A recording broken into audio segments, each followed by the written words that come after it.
다카이치 적당히 해라. 한국 건들면 가만 안 둔다. 미국 국방부가 일본 총리에게 직접 경고를 날렸습니다. 하지만 한국은 미국이 아니어도 충분했습니다. 두 강대국을 동시에 무릎 꿇린 한국의 무음 전쟁. 그 후 벌어진 일은 더욱 충격적이었어요. 동아시아 전체가 하루아침에 뒤집혔죠. 이 믿을 수 없는 48시간을 처음부터 끝까지 목격한 미국 전략 분석관의 이야기를 지금 즉시 공개합니다. 한국의 저력이 자랑스럽다고 생각하시는 분들은 구독과 좋아요 꾹 눌러주세요. 도쿄 로폰기 힐스 42층. 일본 방위성 지하 전략실로 가는 엘리베이터 안에서 저는 긴장하고 있었습니다. 제이슨 리드 미국 국방부 동아시아 담당 전략 분석관으로 일한 지 8년째였어요. 펜타곤에서 수많은 기밀회의에 참석했지만 오늘은 뭔가 달랐습니다. 일본 측이 특별자문이라는 애매한 명목으로 저를 초청했거든요. 공식 채널도 아니고 비공개 회의라는 점이 계속 신경 쓰였죠. 엘리베이터 문이 열리자 정장 차림의 일본 자위관이 저를 맞았습니다. 리드 씨, 이쪽으로 오시죠. 그의 일본어 억양이 딱딱했어요. 미소 한 점 없는 표정이었죠. 저는 그를 따라 복도를 걸었습니다. 형광등 불빛이 차갑게 느껴졌고 복도 양쪽으로 철문들이 줄지어 있었어요. 각 문마다 경고 표시가 붙어 있었죠. 관계자 외 출입 금지, 보안 등급 A, 촬영 및 녹음 금지. 보안 등급이 상당히 높은 구역이라는 게 느껴졌습니다. 마지막 철문 앞에서 그가 카드키를 찍었어요. 삐 소리와 함께 문이 열렸죠. 안에서 서너 명의 일본 장교들이 회의 테이블에 앉아 있었습니다. 모두 50대 이상으로 보였고 표정들이 심각했어요. 공기 자체가 무거웠습니다. 어서 오십시오. 가장 나이 들어 보이는 장교가 일어서며 악수를 청했습니다. 저는 다나카 주니치, 방위성 전략국장입니다. 악수를 나누며 저는 그의 손이 차갑다는 걸 느꼈어요. 그의 눈빛도 날카로웠죠. 앉으시죠. 다나카가 말했습니다. 저는 테이블 한쪽 끝에 자리를 잡았어요. 정면에는 거대한 스크린이 걸려 있었고 그 위에는 지도 하나가 떠 있었습니다. 대만 지도였어요. 그런데 이상한 점이 있었습니다. 지도가 세 가지 색으로 나뉘어 있었거든요. 북부는 파란색, 중부는 빨간색, 남부는 회색이었죠. 각 색깔 위에 작은 글씨들이 빼곡하게 적혀 있었습니다. 다나카가 리모컨을 들어 스크린을 가리켰습니다. 리드 씨, 우리가 오늘 논의할 내용은 극비 사항입니다. 그가 말했어요. 미국 정부에도 아직 공식 보고되지 않은 내용입니다. 양해 부탁드립니다. 저는 고개를 끄덕였습니다. 이해합니다. 하지만 속으로는 불안했어요. 왜 미국 정부에 보고되지 않은 내용을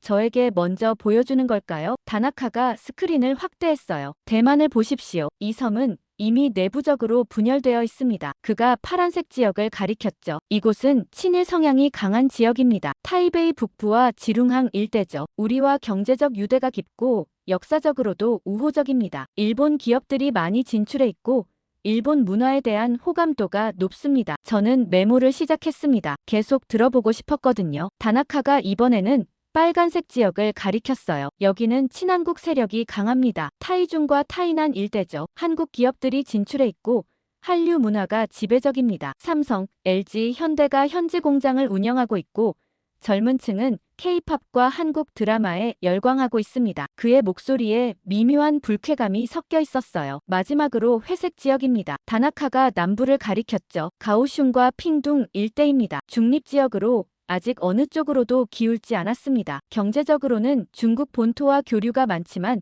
정치적으로는 독립 성향이 강합니다. 저는 미간을 찌푸렸습니다. 대만을 이렇게 색깔로 구분한다는 것 자체가 이상했거든요. 마치 케이크를 자르듯이 나라를 나누고 있었습니다. 질문 있으십니까? 다나카가 물었어요. 저는 조심스럽게 물었습니다. 이 구분은 어떤 기준으로 만든 겁니까? 객관적인 데이터에 근거한 건가요? 다나카 옆에 앉아있던 젊은 장교가 답했어요. 경제 데이터, 여론조사, 문화 소비 패턴, SNS 분석을 종합했습니다. 3년간 축적한 빅데이터를 AI로 분석했고요. 정확도는 85% 이상입니다. 신뢰할 수 있는 수치입니다. 저는 노트북을 펼쳤습니다. 뭔가 기록해야 할 것 같았거든요. 계속하시죠. 다나카가 심호흡을 하더니 말을 이었어요. 우리는 중국과 비공식 접촉을 진행했습니다. 지난 6개월간 상하이와 베이징에서 여러 차례 만났습니다. 그 순간 제 손이 멈췄습니다. 중국과요? 일본이 중국과 비밀 접촉을 했다고요? 네. 다나카가 담담하게 답했어요. 대만 문제에 있어서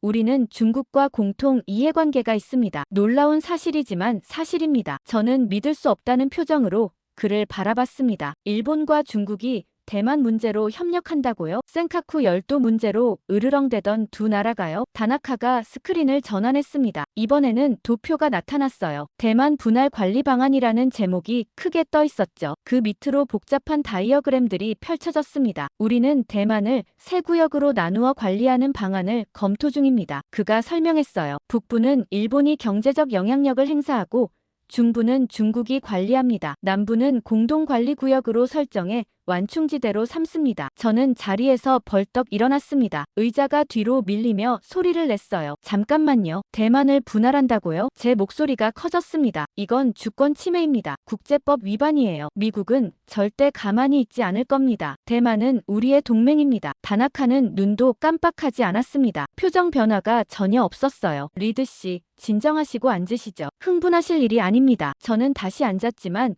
주먹을 꽉 쥐고 있었어요. 심장이 빠르게 뛰었습니다. 미국은 대만을 중국과 일본의 분할 통치 아래 둘 수 없습니다. 제가 단호하게 말했죠. 대만은 민주국가입니다. 자유선거를 하고 의회가 있어요. 이건 침공이나 다름없는 이야기입니다. 19세기도 아니고 21세기에 이런 제국주의적 발상이라니요. 옆에 앉아있던 다른 장교가 입을 열었습니다. 리드 씨.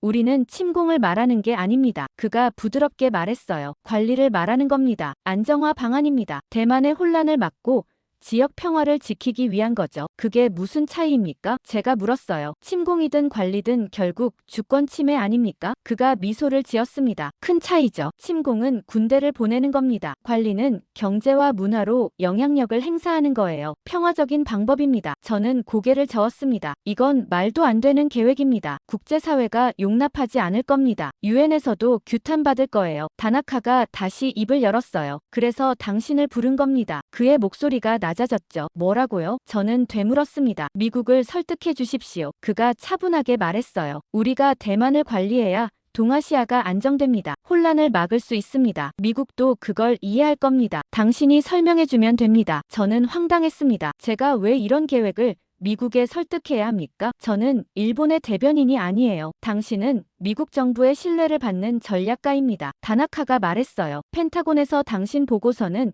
항상 진지하게 검토됩니다. 당신이 보고하면 미국은 이 계획을 고려할 겁니다. 저는 노트북을 덮었습니다. 죄송하지만 이건 제가 할 수 없는 일입니다. 미국은 이런 계획을 절대 지지하지 않을 겁니다. 그때 다나카 옆에 앉아있던 방위성 차관으로 보이는 사람이 처음으로 입을 열었어요. 지금까지 조용히 듣고만 있던 사람이었죠. 리드 씨, 우리의 진짜 목표를 아직 말씀드리지 않았습니다. 그의 목소리는 차가웠습니다. 저는 그를 쳐다봤습니다. 60대 후반으로 보였고 눈빛이 날카로웠어요. 진짜 목표요? 뭔가 더 있다는 건가요? 그가 고개를 끄덕였어요. 우리의 진짜 목표는 대만 자체가 아닙니다. 대만은 수단일 뿐입니다. 그럼 뭡니까? 제가 물었죠. 목적이 따로 있다는 겁니까? 차관이 잠시 침묵하더니 천천히 말했습니다. 한국입니다. 우리의 진짜 목표는 한국입니다. 한국이요? 저는 되물었어요. 갑자기 왜 한국 얘기가 나오는 겁니까? 네. 차관이 단호하게 말했습니다. 중국과 손잡고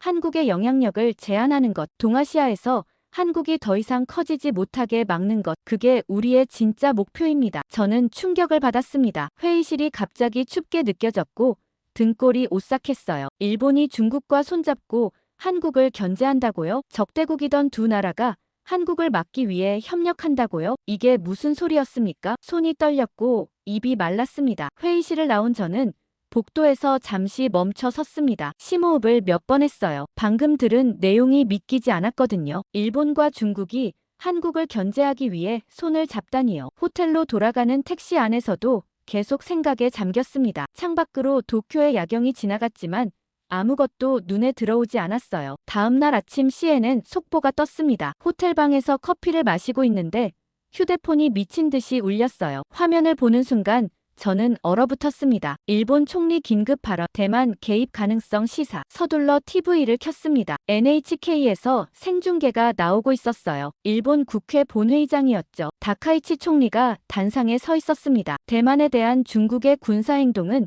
일본의 존립위기 사태입니다. 그가 또박또박 말했어요. 우리는 이를 방관할 수 없습니다. 필요하다면 자위대가 개입할 수 있습니다. 저는 리모컨을 떨어뜨릴 뻔했습니다. 자위대 개입이라고요? 이건 사실상 전쟁 선포나 다름없었어요. 휴대폰이 또 울렸습니다. 펜타곤 상관이었어요. 제이슨, 지금 일본에 있나? 네. 도쿄에 있습니다. 당장 방위성으로 가. 일본이 대체 무슨 생각인지 파악해야 해. 1시간 후 저는 다시 방위성 건물에 있었습니다. 이번에는 지하가 아니라 7층 회의실이었어요. 응접실 같은 곳이었죠. 다나카 국장이 이미 와 있었습니다. 그 옆에는 어제 봤던 장교들도 있었어요. 리드 씨, 어서 오십시오. 다나카가 말했지만 미소는 없었습니다. 저는 곧바로 본론으로 들어갔어요. 총리 발언이 무슨 뜻입니까? 제가 날카롭게 물었죠. 자위대 개입이라니요? 어제 들은 계획과 관련이 있습니까? 다나카가 차를 따라주며 말했습니다. 앉으시죠. 대화를 나눠봅시다. 저는 앉지 않았습니다. 서서 대답을 기다렸어요. 다나카가 한숨을 쉬었습니다. 총리 발언은 계획의 일부입니다. 계획의 일부라고요? 저는 목소리를 높였어요. 이건 동아시아 전체를 전쟁으로 몰아넣을 수 있는 발언입니다. 중국이 가만히 있겠습니까? 그게 목적입니다. 옆에 있던 장교가 말했어요. 중국의 반응을 끌어내는 겁니다. 저는 그를 쳐다봤습니다. 무슨 소리입니까? 중국이 반응하면 긴장이 고조됩니다. 그가 설명했어요. 그러면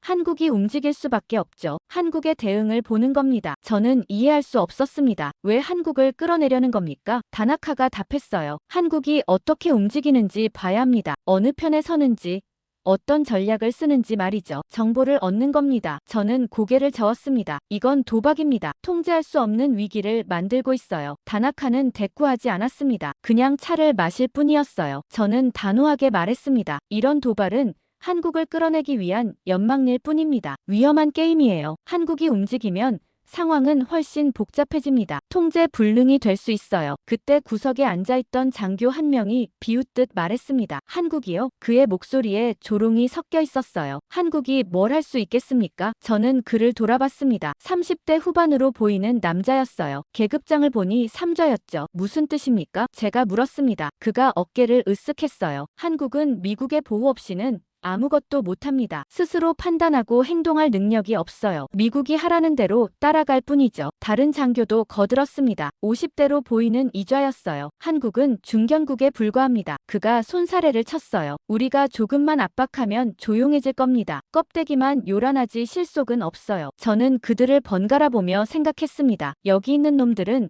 한국을 전혀 모른다. 완전히 오판하고 있어. 리드 씨.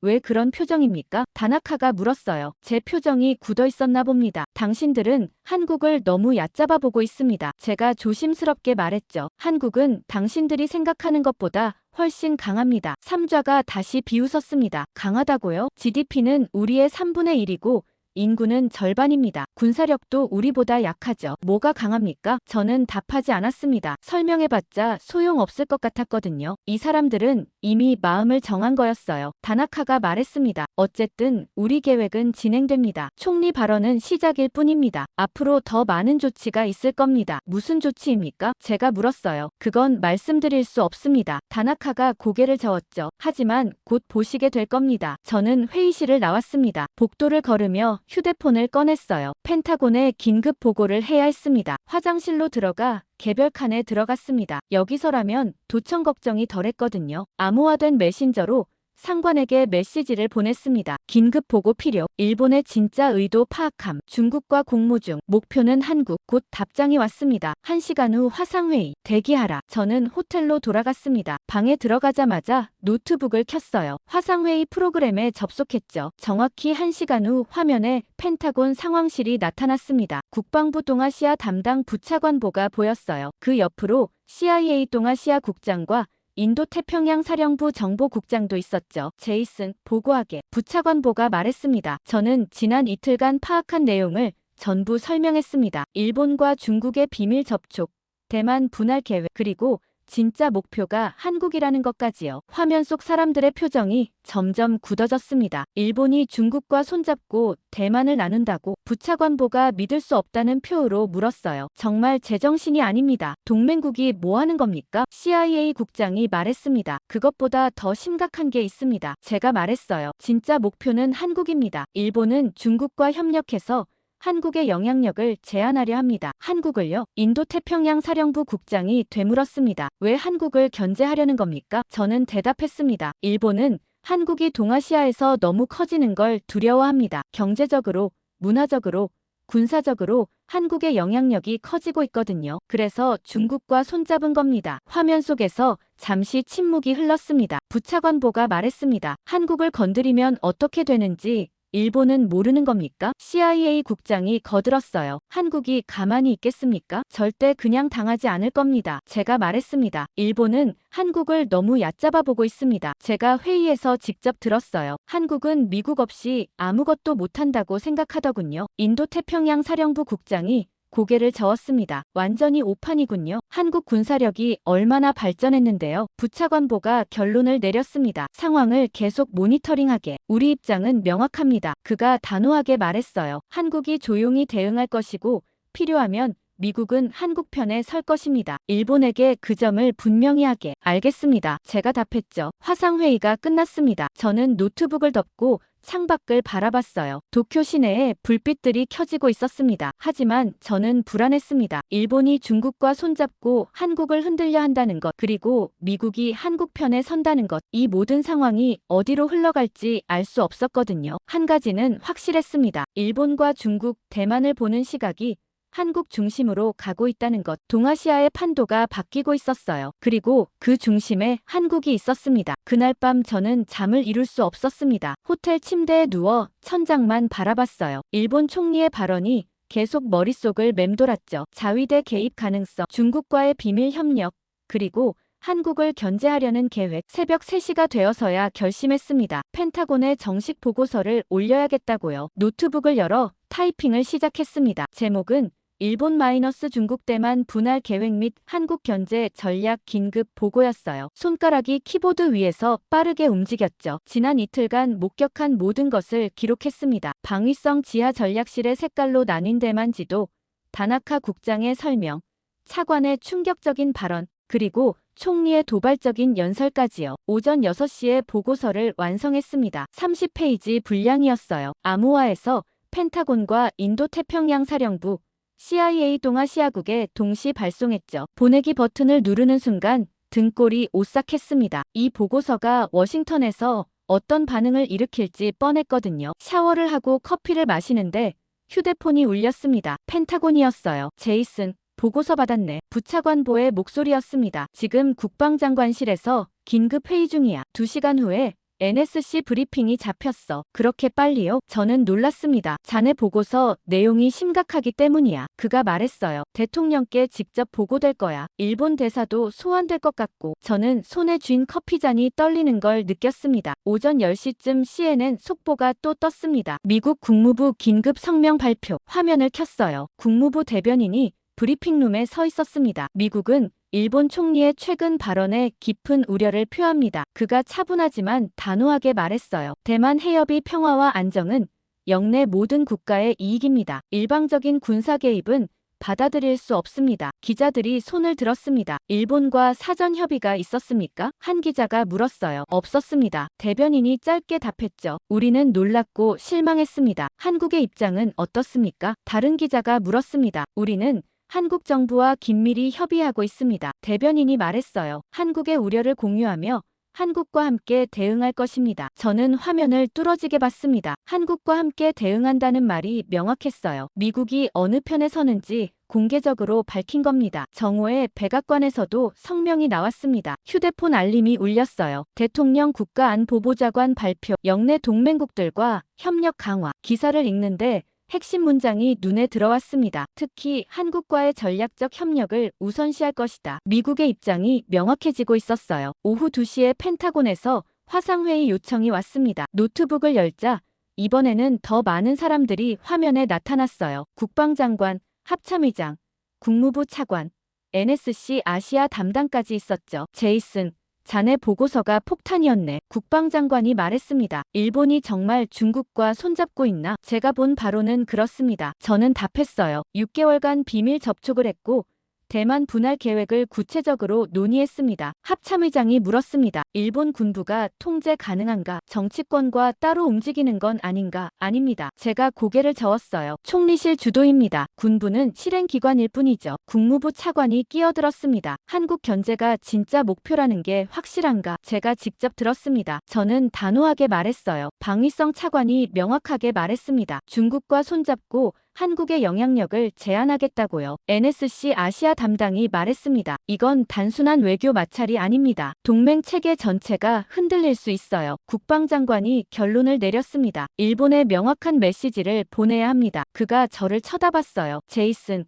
자네가 일본 측에 우리 입장을 전달하게. 어떤 입장입니까? 제가 물었죠. 첫째, 대만 문제에 한국을 건드리지 말 것. 국방장관이 손가락을 꼽으며 말했어요. 둘째, 중국과의 비밀 협력을 중단할 것. 셋째, 영내 질서를 흔드는 행동을 즉각 멈출 것. 이 세 가지입니다. 만약 일본이 듣지 않으면요? 제가 조심스럽게 물었습니다. 경제 제재를 검토할 것입니다. 국무부 차관이 차갑게 말했어요. 군사 협력도 재평가하겠습니다. 방위비 분담금 협상도 다시 열 겁니다. 저는 숨을 들이켰습니다. 미국이 진심이구나 싶었어요. 화상회의가 끝난 직후 일본 외무성에서 연락이 왔습니다. 리드 씨, 내일 오전 외무성으로 와주시겠습니까? 관방장관께서 만나고 싶어 하십니다. 저는 알겠다고 답했습니다. 일본 정부도 미국의 분위기를 감지한 모양이었어요. 다음 날 아침 외무성 건물에 도착했습니다. 가스미가 세키의 오래된 청사였어요. 경비가 삼엄했죠. 신분증을 3번이나 확인받고 5층으로 올라갔습니다. 관방장관실이었어요. 문을 열고 들어가자 60대 후반의 남자가 책상 뒤에 앉아 있었습니다. 야마다 관방장관이었죠. 리드 씨, 오셨군요. 그가 일어나 악수를 청했습니다. 앉으시죠. 저는 소파에 앉았습니다. 그도 맞은편에 앉았어요. 차를 따라주더군요. 미국의 반응이 상당하다고 들었습니다. 야마다가 조심스럽게 말문을 열었어요. 우리로서는 당혹스럽습니다. 저는 가방에서 서류를 꺼냈습니다. 미국 정부의 공식 입장입니다. 제가 서류를 그에게 건넸어요. 그가 읽기 시작했습니다. 표정이 점점 굳어졌어요. 이건 너무 과한 요구 아닙니까? 그가 서류를 내려놓으며 말했습니다. 우리는 동맹국인데요. 동맹국이기 때문에 더 심각합니다. 제가 답했어요. 미국은 일본이 중국과 손잡고 한국을 견제하는 걸 용납할 수 없습니다. 한국도 우리 동맹입니다. 야마다가 한숨을 쉬었습니다. 우리에게도 사정이 있습니다. 어떤 사정입니까? 제가 물었죠. 한국이 너무 빠르게 성장하고 있습니다. 그가 솔직하게 말했어요. 경제적으로 우리를 추월하려 하고 군사적으로도 독자 노선을 걷고 있습니다. 문화적 영향력은 이미 우리를 넘어섰고요. 우리는 위협을 느낍니다. 저는 고개를 저었습니다. 그래서 중국과 손잡는 겁니까? 적국과 협력해서 동맹을 견제하는 게 답입니까? 야마다는 대답하지 못했습니다. 그냥 차만 마실 뿐이었어요. 제가 말을 이었습니다. 미국의 입장은 명확합니다. 한국은 우리의 핵심 동맹입니다. 한국을 건드리는 건 미국을 건드리는 겁니다. 경제 제재도 불사하겠다는 게 워싱턴의 결정입니다. 야마다의 얼굴이 창백해졌습니다. 경제 제재요? 네. 제가 고개를 끄덕였어요. 무역, 금융, 기술 협력 전반을 재검토할 겁니다. 방위비 분담금도 대폭 인상을 요구할 거예요. 그가 잠시 생각하더니 말했습니다. 총리실에 보고하겠습니다. 하지만 쉽지 않을 겁니다. 왜죠? 제가 물었어요. 우리는 이미 강을 건넜습니다. 야마다가 씁쓸하게 말했어요. 중국과의 약속도 있고 내부 정치적으로도 후퇴하기 어렵습니다. 저는 그 말에서 불길한 예감을 느꼈습니다. 일본이 미국의 경고를 무시할 수도 있겠구나 싶었어요. 관방장관실을 나와 엘리베이터를 기다리는데 휴대폰이 울렸습니다. 다나카 국장이었어요. 리드 씨, 잠깐 이야기할 수 있습니까? 지금 어디십니까? 외무성 1층 로비입니다. 거기서 기다려 주십시오. 5분 후 다나카가 나타났습니다. 혼자였어요. 밖으로 나가죠. 그가 말했습니다. 우리는 건물 밖으로 나왔습니다. 근처 공원으로 걸어갔어요. 벤치에 나란히 앉았죠. 미국이 우리를 압박하고 있습니다. 다나카가 먼저 말했어요. 경제 제재까지 거론하더군요. 미국은 진심입니다. 제가 답했어요. 한국을 건드리는 건 레드라인입니다. 다나카가 쓴웃음을 지었습니다. 한국이 무서운 건 인정합니다. 우리도 알아요. 그런데도 계속하시겠습니까? 제가 물었죠. 그가 고개를 끄덕였습니다. 우리는 다른 선택을 했습니다. 무슨 뜻입니까? 중국과 손을 잡을 겁니다. 그가 조용히 말했어요. 미국의 압박보다 중국과의 협력이 우리에게 더 이득입니다. 한국을 제압하려면 그게 필요합니다. 저는 그를 쳐다봤습니다. 그건 자살 행위입니다. 미국을 적으로 돌리는 겁니다. 다나카가 일어섰습니다. 우리는 이미 결정했습니다. 그가 저를 내려다보며 말했어요. 미국에 전해주십시오. 일본은 물러서지 않을 거라고요. 그가 공원을 떠났습니다. 저는 벤치에 앉은 채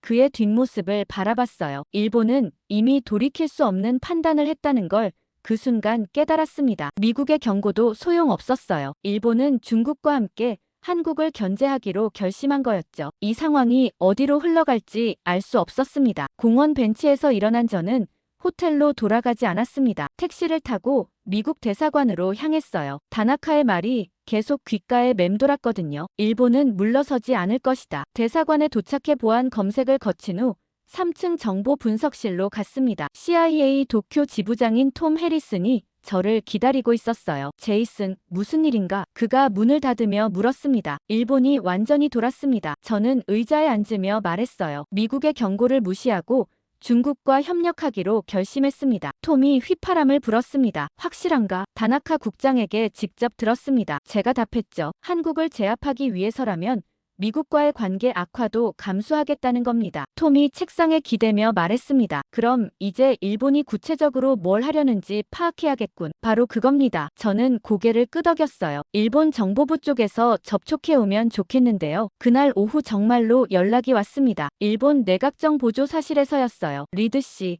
내일 오전 우리 사무실로 와주시겠습니까? 중요한 브리핑이 있습니다. 목소리의 주인공은 사토라는 이름의 정보관이었어요. 어떤 내용입니까? 제가 물었죠. 전화로는 말씀드리기 어렵습니다. 그가 조심스럽게 답했어요. 직접 오셔야 합니다. 다음 날 아침 저는 나가타초의 내각정 보조사실 건물에 있었습니다. 총리 관저 근처였어요. 보안이 삼엄했죠. 지문 인식과 홍채 스캔을 거친 후에야 안으로 들어갈 수 있었습니다. 사토가 저를 맞았습니다. 40대 초반으로 보이는 남자였어요. 안경을 쓰고 있었고 표정이 날카로웠죠. 이쪽으로 오시죠. 그를 따라 복도를 지나 회의실로 들어갔습니다. 안에는 이미 5명의 정보관들이 앉아 있었어요. 모두 노트북을 펼쳐놓고 있었죠. 앉으십시오. 사토가 말했습니다. 저는 테이블 끝에 자리를 잡았어요. 사토가 프로젝터를 켰습니다. 스크린에 문서가 나타났어요. 대한민국 영향력 차단 전략이라는 제목이 크게 떠 있었습니다. 리드 씨. 우리가 준비한 계획을 보여드리겠습니다. 사토가 리모컨을 들며 말했어요. 이건 급비 사항입니다. 저는 노트북을 열어 메모 준비를 했습니다. 첫 번째 슬라이드가 나타났어요. 대만 내 친한국 세력 차단이라는 제목이었죠. 우리는 대만에서 한국의 영향력을 뿌리 뽑을 겁니다. 사토가 설명했어요. 친한국 정치인들을 고립시키고 한국 기업들의 활동을 제한합니다. 한류 콘텐츠 유통도 막을 겁니다. 어떻게요? 제가 물었습니다. 경제적 압박입니다. 옆에 앉은 정보관이 답했어요. 대만 기업들에게 선택을 강요합니다. 한국과 거래하면 일본 시장을 잃는다고요. 중국도 같은 방식을 쓸 겁니다. 다음 슬라이드가 넘어갔습니다. 한국 방산 영향력 억제였어요. 한국이 대만에 무기를 팔지 못하게 막습니다. 사토가 말했어요. 우리와 중국이 대만의 방위 수요를 채울 겁니다. 한국 방산 기업들은 발을 붙이지 못할 거예요. 저는 미간을 찌푸렸습니다. 대만이 동의할까요? 한국 무기 성능이 좋은데요. 대만에는 선택권이 없습니다. 다른 정보관이 냉소적으로 말했어요. 우리가 압박하면 따를 수밖에 없죠. 세 번째 슬라이드였습니다. 국제 고립 전략이라는 제목이 떠올랐어요. 한국이 대만 문제에 개입하면 국제적으로 고립시킬 겁니다. 사토가 설명했죠. 유엔에서, 지역 안보 포럼에서, 모든 곳에서 한국을 배제합니다. 중국과 협력하면 충분히 가능합니다. 저는 손에 든 펜을 꽉 쥐었습니다. 계속 들어야 했어요. 네 번째 슬라이드가 나타났습니다. 미국 내 여론전이었어요. 우리는 미국 내 우익 네트워크를 활용할 겁니다. 사토가 말했어요. 싱크탱크, 언론, 정치인들을 통해 한국 비난 프레임을 유포합니다. 한국이 지역 불안정을 조장한다는 식으로요. 저는 믿을 수 없었습니다. 미국 내에서 여론전을 벌이겠다고요? 이미 준비는 끝났습니다. 다른 정보관이 말했어요. 워싱턴의 주요 싱크탱크 3곳과 접촉했습니다. 보수 언론사 2곳도 협력하기로 했고요. 마지막 슬라이드였습니다. 최종 목표라는 제목이었어요. 한국 정부를 대만 문제에서 완전히 배제합니다. 사토가 단호하게 말했죠. 한국이 끼어들 여지를 주지 않습니다. 대만은 우리와 중국이 관리하는 지역이 될 겁니다. 한국은 구경만 하게 됩니다. 프레젠테이션이 끝났습니다. 사토가 프로젝터를 끄고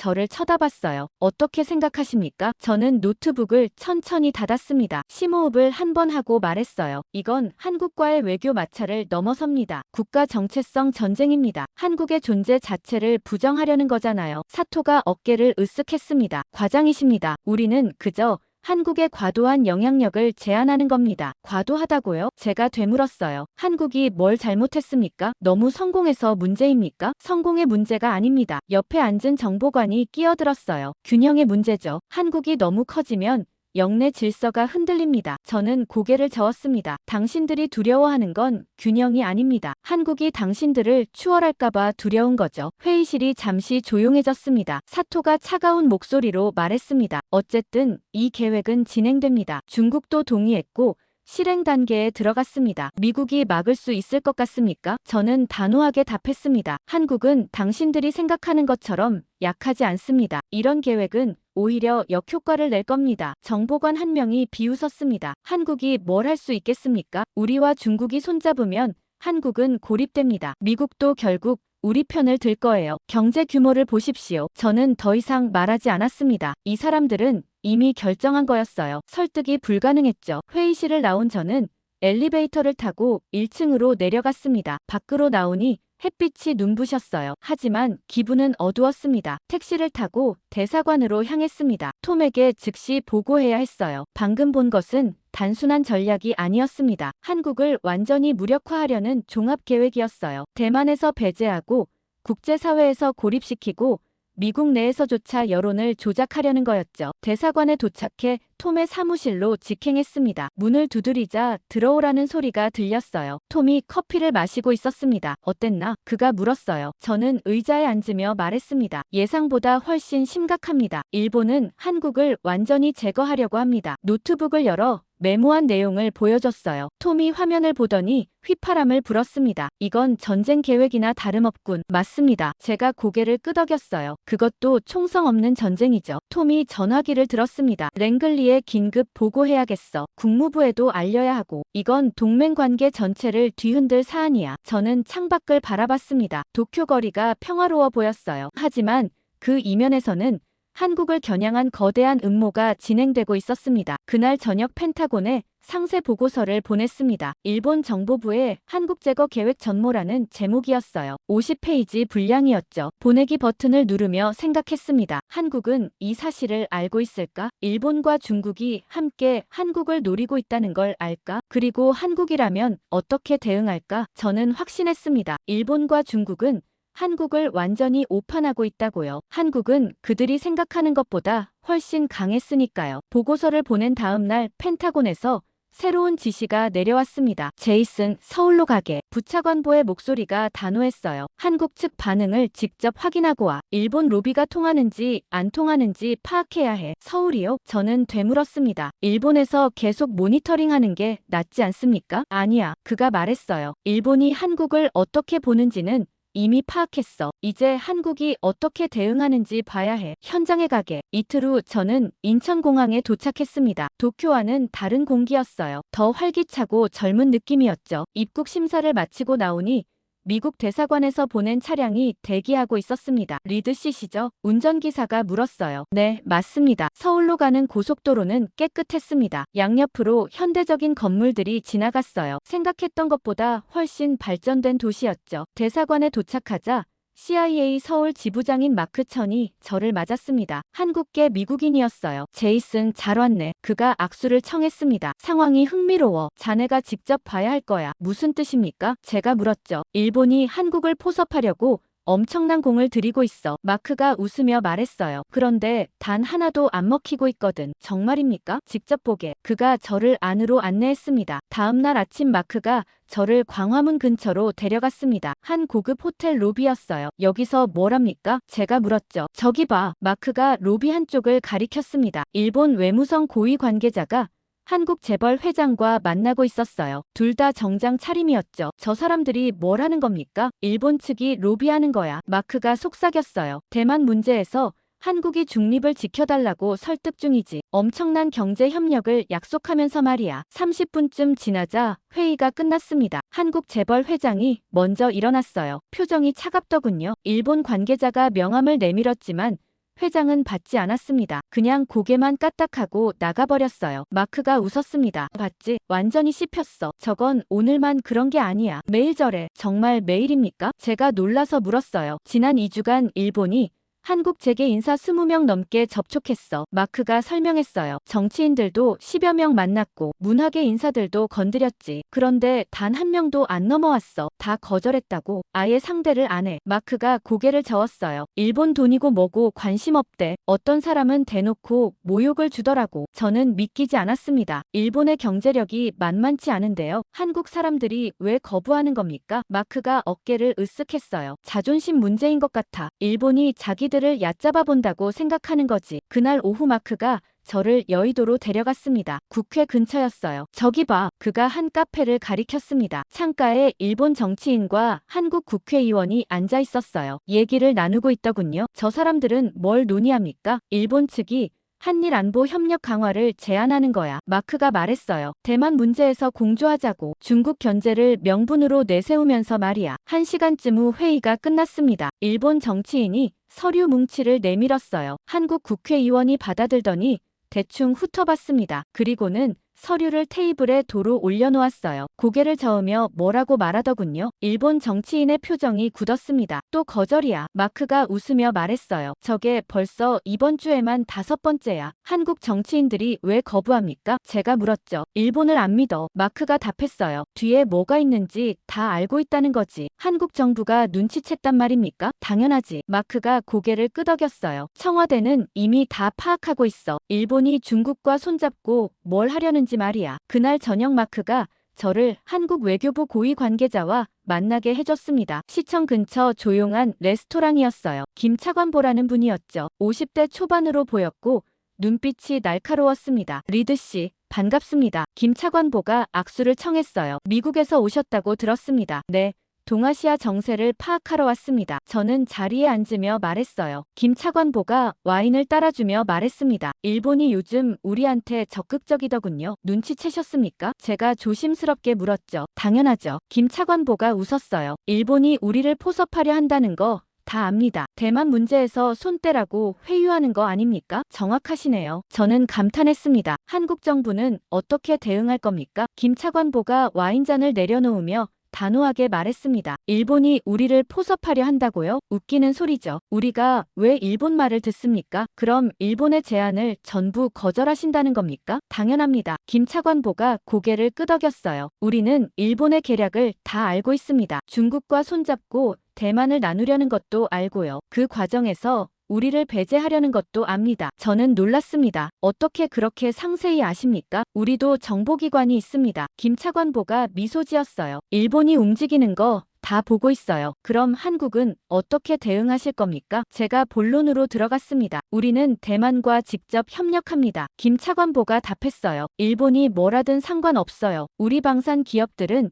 이미 대만과 긴밀하게 일하고 있습니다. 앞으로도 계속할 겁니다. 일본이 방해하면요? 방해할 수 없습니다. 김차관보가 단호하게 말했어요. 대만이 원하는 건 한국 무기예요. 일본 무기가 아니라 성능 차이가 너무 나거든요. 저는 고개를 끄덕였습니다. 일본은 한국을 견제하려 하는데요. 견제요? 김차관보가 콧방귀를 뀌었어요. 일본 입장에서는 공포에 가까운 상황이겠죠. 자기들 영향력이 점점 줄어드니까. 하지만 우리는 신경 안 씁니다. 우리 갈 길 갈 뿐이에요. 식사가 끝나고 밖으로 나왔습니다. 서울 야경이 아름다웠어요. 김차관보가 말했습니다. 리드 씨, 미국에 전해주십시오. 한국은 일본의 로비에 넘어가지 않는다고요. 우리는 우리 길을 갑니다. 알겠습니다. 저는 고개를 숙였어요. 호텔로 돌아오는 차 안에서 마크가 말했습니다. 어때? 일본 입장에서는 악몽이지. 정말 그러네요. 저는 창밖을 보며 중얼거렸습니다. 일본은 한국을 완전히 오판했어요. 그날 밤 호텔방에서 이상한 일이 있었습니다. 샤워를 하고 나왔는데 뭔가 달라진 느낌이었어요. 서랍이 미묘하게 열려 있었고 노트북이 살짝 움직인 것 같았죠. 카메라 렌즈를 확인해 보니 지문 흔적이 있었습니다. 누군가 제 방을 뒤진 거였어요. 다음날 아침 호텔을 나서는데 뒤에서 누군가 따라오는 느낌이 들었습니다. 슬쩍 뒤를 돌아보니 선글라스 낀 남자 둘이 20m쯤 뒤에 있었어요. 제가 멈추면 그들도 멈췄고 제가 걸으면 그들도 걸었습니다. 마크에게 전화를 걸었습니다. 누군가 나를 미행하고 있어요. 일본 스파이들일 거야. 마크가 침착하게 말했어요. 자네가 한국에 왔다는 걸 알았나 보네. 자네가 한국과 가까워지는 걸 막으려는 거지. 제 방도 털렸습니다. 제가 말했죠. 당연하지. 마크가 웃었어요. 일본이 자네 동선을 완전히 감시하고 있는 거야. 자네가 한국 측과 너무 친해지는 걸 차단하려는 거지. 저는 뒤를 다시 한번 돌아봤습니다. 두 남자가 여전히 따라오고 있었어요. 중얼거렸습니다. 일본 스파이들이 나를 감시하고 있군. 마크가 전화기 너머로 말했습니다. 조심해. 일본은 자네가 한국 편을 들까봐 겁나는 거야. 자네 보고서가 워싱턴에서 얼마나 영향력 있는지 알거든. 저는 호텔로 돌아왔습니다. 방에 들어가 문을 잠갔어요. 창밖을 내다보니 아까 그 두 남자가 건물 앞에 서 있었습니다. 일본은 정말 필사적이구나 싶었어요. 한국을 포섭하는데 실패하자 이제 저까지 감시하고 있었습니다. 하지만 이미 늦었어요. 저는 확인했거든요. 한국은 일본의 어떤 로비에도 넘어가지 않는다는 걸요. 다음 날 아침 마크가 저를 데리러 왔습니다. 오늘은 특별한 일정이 있어. 그가 차에 타며 말했어요. 자네가 직접 봐야 할 것들이지. 어디로 갑니까? 제가 물었죠. 한국의 진짜 실력을 보여줄게. 마크가 미소 지으며 답했습니다. 차는 서울을 벗어나 남쪽으로 향했습니다. 1시간쯤 달렸을까요? 바다가 보이기 시작했어요. 여기가 어딥니까? 진해 해군기지야. 마크가 답했습니다. 한국 해군의 심장부지. 기지 정문에서 신분 확인을 받았습니다. 미리 조율이 되어 있었는지 곧바로 통과됐어요. 안으로 들어가니 거대한 군함들이 줄지어 정박해 있었습니다. 규모가 상당했어요. 한국 해군 대령 한 분이 우리를 맞았습니다. 환영합니다. 저는 최 대령입니다. 그가 악수를 청했어요. 오늘 우리 기지를 안내해드리겠습니다. 최 대령을 따라 부두를 걸었습니다. 첫 번째로 본 것은 구축함이었어요. 거대했죠. 이건 세종대왕급 구축함입니다. 최 대령이 설명했어요. 이지스 시스템을 탑재하고 있죠. 세계에서 5번째로 이지스함을 운용하는 나라입니다. 저는 배를 올려다봤습니다. 생각보다 훨씬 인상적이었어요. 다음은 잠수함 부두였습니다. 검은색 잠수함 몇 척이 물 위로 모습을 드러내고 있었어요. 이건 손원 1급 잠수함입니다. 최 대령이 자랑스럽게 말했습니다. 214급을 독자 개량한 모델이죠. 세계 최고 수준의 AIP 추진 시스템을 갖추고 있습니다. 성능이 어느 정도입니까? 제가 물었어요. 2주 이상 잠수 항해가 가능합니다. 최 대령이 답했죠. 소음도 극도로 낮아서 탐지가 거의 불가능합니다. 잠수함 기술은 세계 3위권입니다. 3위요? 저는 놀랐습니다. 그렇게 높습니까? 미국, 러시아 다음입니다. 최 대령이 고개를 끄덕였어요. 프랑스나 영국과 비슷한 수준이죠. 곧 핵추진 잠수함도 건조할 계획입니다. 다음은 기지 내 사령부 건물이었습니다. 지하로 내려가니 작전 통제실이 나왔어요. 대형 스크린들이 벽면을 가득 채우고 있었고 장교들이 컴퓨터 앞에 앉아 있었죠. 여기는 실시간 해상 감시 시스템입니다. 최 대령이 설명했어요. 한반도 주변 모든 해역을 24시간 모니터링합니다. 위성, 레이더, 소나가 통합되어 있죠. 저는 스크린을 쳐다봤습니다. 동해,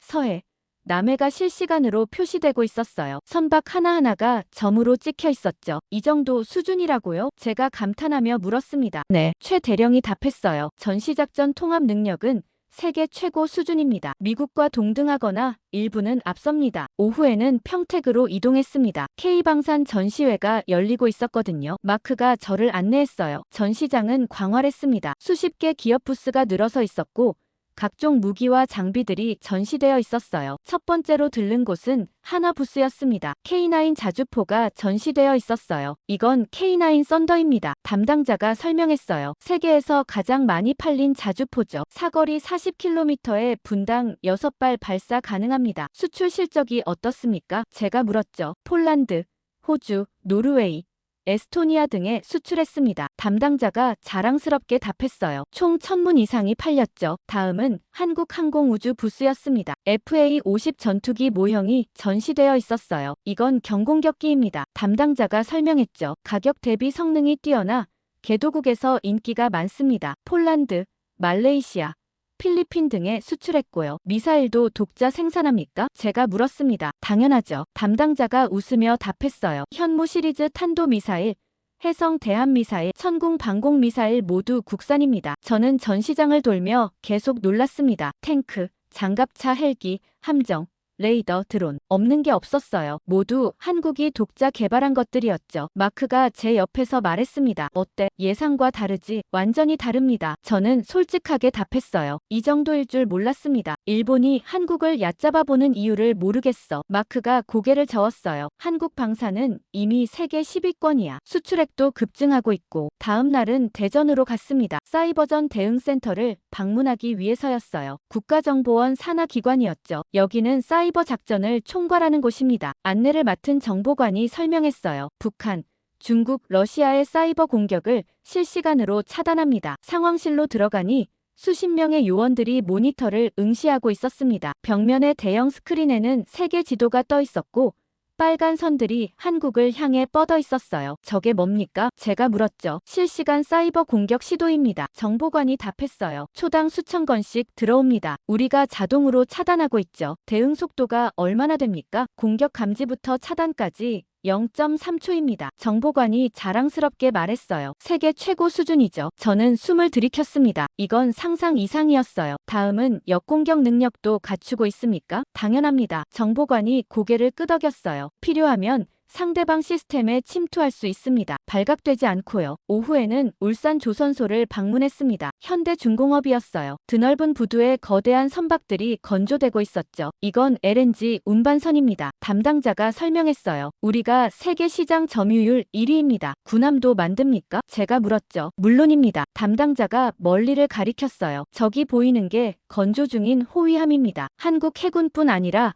수출도 합니다. 저는 조선소를 둘러보며 압도당했습니다. 규모가 상상을 초월했거든요. 서울로 돌아오는 차 안에서 저는 마크에게 말했습니다. 이건 미국의 예측을 뛰어넘는 수준인데요. 그렇지, 마크가 웃었어요. 펜타곤도 최근 들어서야 제대로 파악했어. 한국이 이 정도인 줄 몰랐던 거지. 잠수함 기술 세계 3위권, 사이버전 능력 세계 최강권, 미사일 독자 생산, 전시작전 통합 능력. 저는 손가락을 꼽으며 중얼거렸습니다. 정보전 대응 속도도 세계 최고 수준이고요. 일본이 완전히 오판했어. 마크가 고개를 저었어요. 중국도 마찬가지고. 한국을 중견국 정도로 생각했는데 실제론 강대국 수준이야. 호텔에 도착해 저는 노트북을 열었습니다. 펜타곤의 보고서를 작성해야 했어요. 제목은 한국 군사력 및 기술력 재평가였습니다. 타이핑을 시작했어요. 한국은 단순한 중견국이 아닙니다. 제가 썼죠. 군사력, 기술력, 경제력 모든 면에서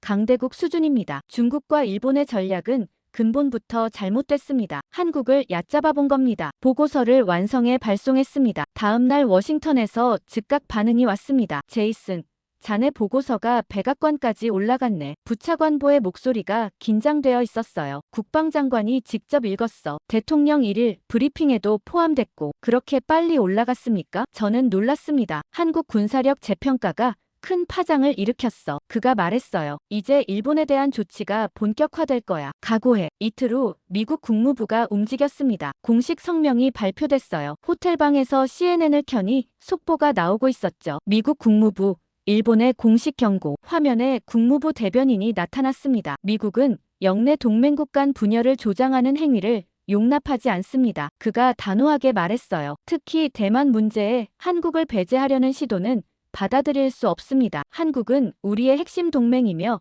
영내 안정의 중요한 축입니다. 기자들이 손을 들었습니다. 일본을 겨냥한 발언입니까? 한 기자가 물었어요. 우리는 모든 당사국에 경고합니다. 대변인이 답했죠. 하지만 최근 일본의 움직임에 특히 우려하고 있습니다. 구체적으로 어떤 조치를 취할 겁니까? 다른 기자가 물었습니다. 경제, 외교, 군사 모든 분야에서 재검토할 것입니다. 대변인이 말했어요. 동맹 관계는 상호 신뢰가 기반입니다. 그 신뢰를 저버리면 대가가 있습니다. 저는 화면을 보며 휴대폰을 꺼냈습니다. 마크에게 문자를 보냈어요. 미국이 본격적으로 움직이기 시작했네요. 곧 답장이 왔습니다. 이제 일본이 어떻게 반응하는지 봐야지. 다음 날 일본 외무성에서 연락이 왔습니다. 리드 씨, 긴급히 만나고 싶습니다. 야마다 관방장관의 목소리였어요. 떨리고 있었죠. 도쿄로 와주실 수 있겠습니까? 저는 서울을 떠나 다시 도쿄로 향했습니다. 하네다 공항에 도착하자마자 관저로 직행했어요. 야마다가 집무실에서 저를 기다리고 있었습니다. 표정이 어두웠어요. 앉으십시오. 그가 말했지만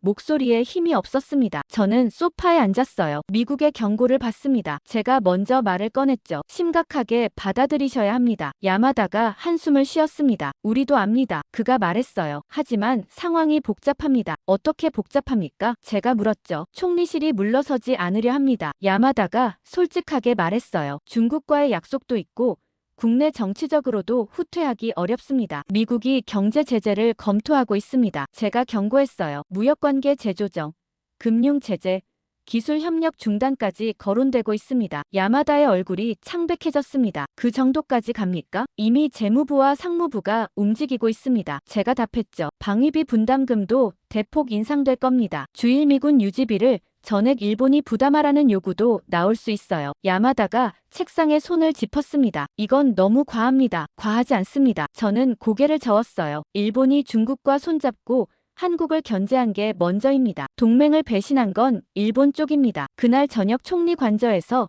긴급 회의가 열렸습니다. 저도 참석하라는 요청을 받았어요. 회의실에 들어가니 다카이치 총리를 비롯한 강요들이 앉아 있었습니다. 분위기가 살벌했어요. 리드 씨, 미국의 진짜 의도가 뭡니까? 총리가 날카롭게 물었습니다. 한국을 건드리지 말라는 겁니다. 저는 단도직입적으로 답했어요. 명확합니다. 총리가 책상을 쳤습니다. 한국이 뭐길래 이렇게까지 합니까? 우리도 동맹 아닙니까? 한국은 미국의 전략에서 핵심입니다. 제가 설명했어요. 기술력, 군사력, 지정학적 위치 모든 면에서요. 일본이 한국을 약화시키면 미국의 아시아 전략 전체가 흔들립니다. 재무상이 끼어들었습니다. 만약 우리가 물러서지 않으면 어떻게 됩니까? 경제 제재입니다. 제가 답했죠. 무역 관세 인상, 금융거래 제한, 첨단 기술 수출 통제, 일본 경제에 치명타가 될 겁니다. 회의실이 조용해졌습니다. 강요들이 서로를 쳐다봤어요. 외무상이 말했습니다. 총리님, 우리가 미국과 정면으로 맞서는 건 불가능합니다. 경제가 버티지 못할 겁니다. 하지만 중국과의 약속은 어떻게 합니까? 총리가 반박했어요. 우리가 지금 물러서면 중국이 가만히 있겠습니까? 그때 방위상이 입을 열었습니다. 총리님,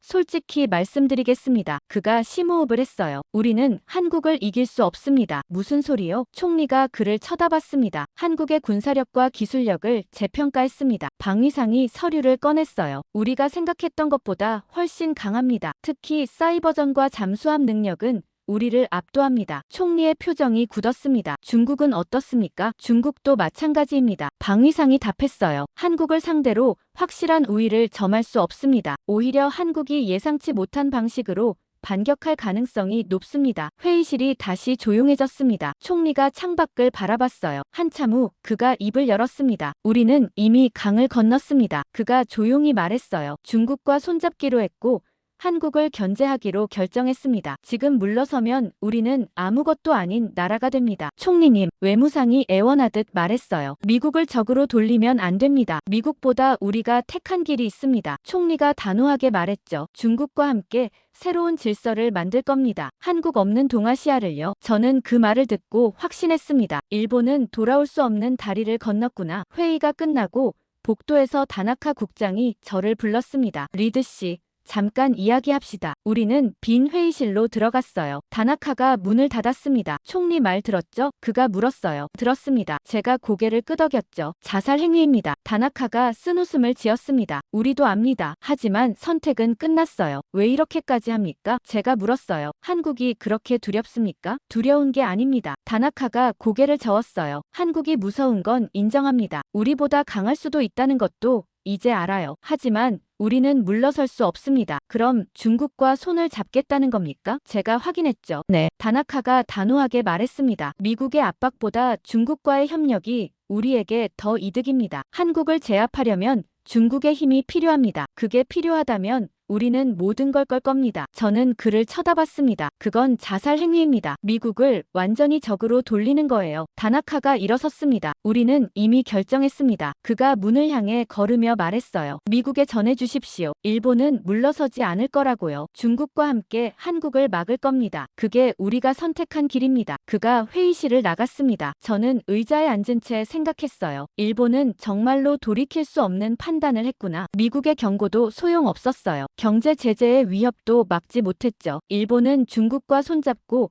한국을 견제하기로 최종 결심한 겁니다. 그날 밤 호텔로 돌아와 펜타곤에 긴급 보고를 했습니다. 일본은 후퇴하지 않을 것입니다. 제가 썼어요. 미국의 압박에도 불구하고 중국과의 협력을 선택했습니다. 한국 제거가 그들의 최우선 목표입니다. 상황이 심각하게 흘러가고 있었습니다. 일본은 미국과의 관계 악화를 감수하면서까지 한국을 막으려 하고 있었어요. 이제 진짜 충돌이 시작될 것 같았습니다. 보고서를 보낸 다음 날 저는 다시 서울로 돌아왔습니다. 일본의 움직임을 파악하는 것도 중요하지만 이제 대만의 반응을 확인해야 했거든요. 마크가 공항에서 저를 맞았어요. 제이슨, 흥미로운 소식이 있어. 그가 차에 타며 말했습니다. 대만 정보기관에서 접촉해왔어. 나를요? 저는 놀랐습니다. 왜죠? 자네를 만나고 싶대. 마크가 미소 지었어요. 미국의 입장을 직접 듣고 싶은 모양이야. 다음 날 오전 명동의 한 호텔 커피숍에서 만남이 있었습니다. 구석자리에 40대 초반으로 보이는 남자가 앉아 있었어요. 정장 차림이었고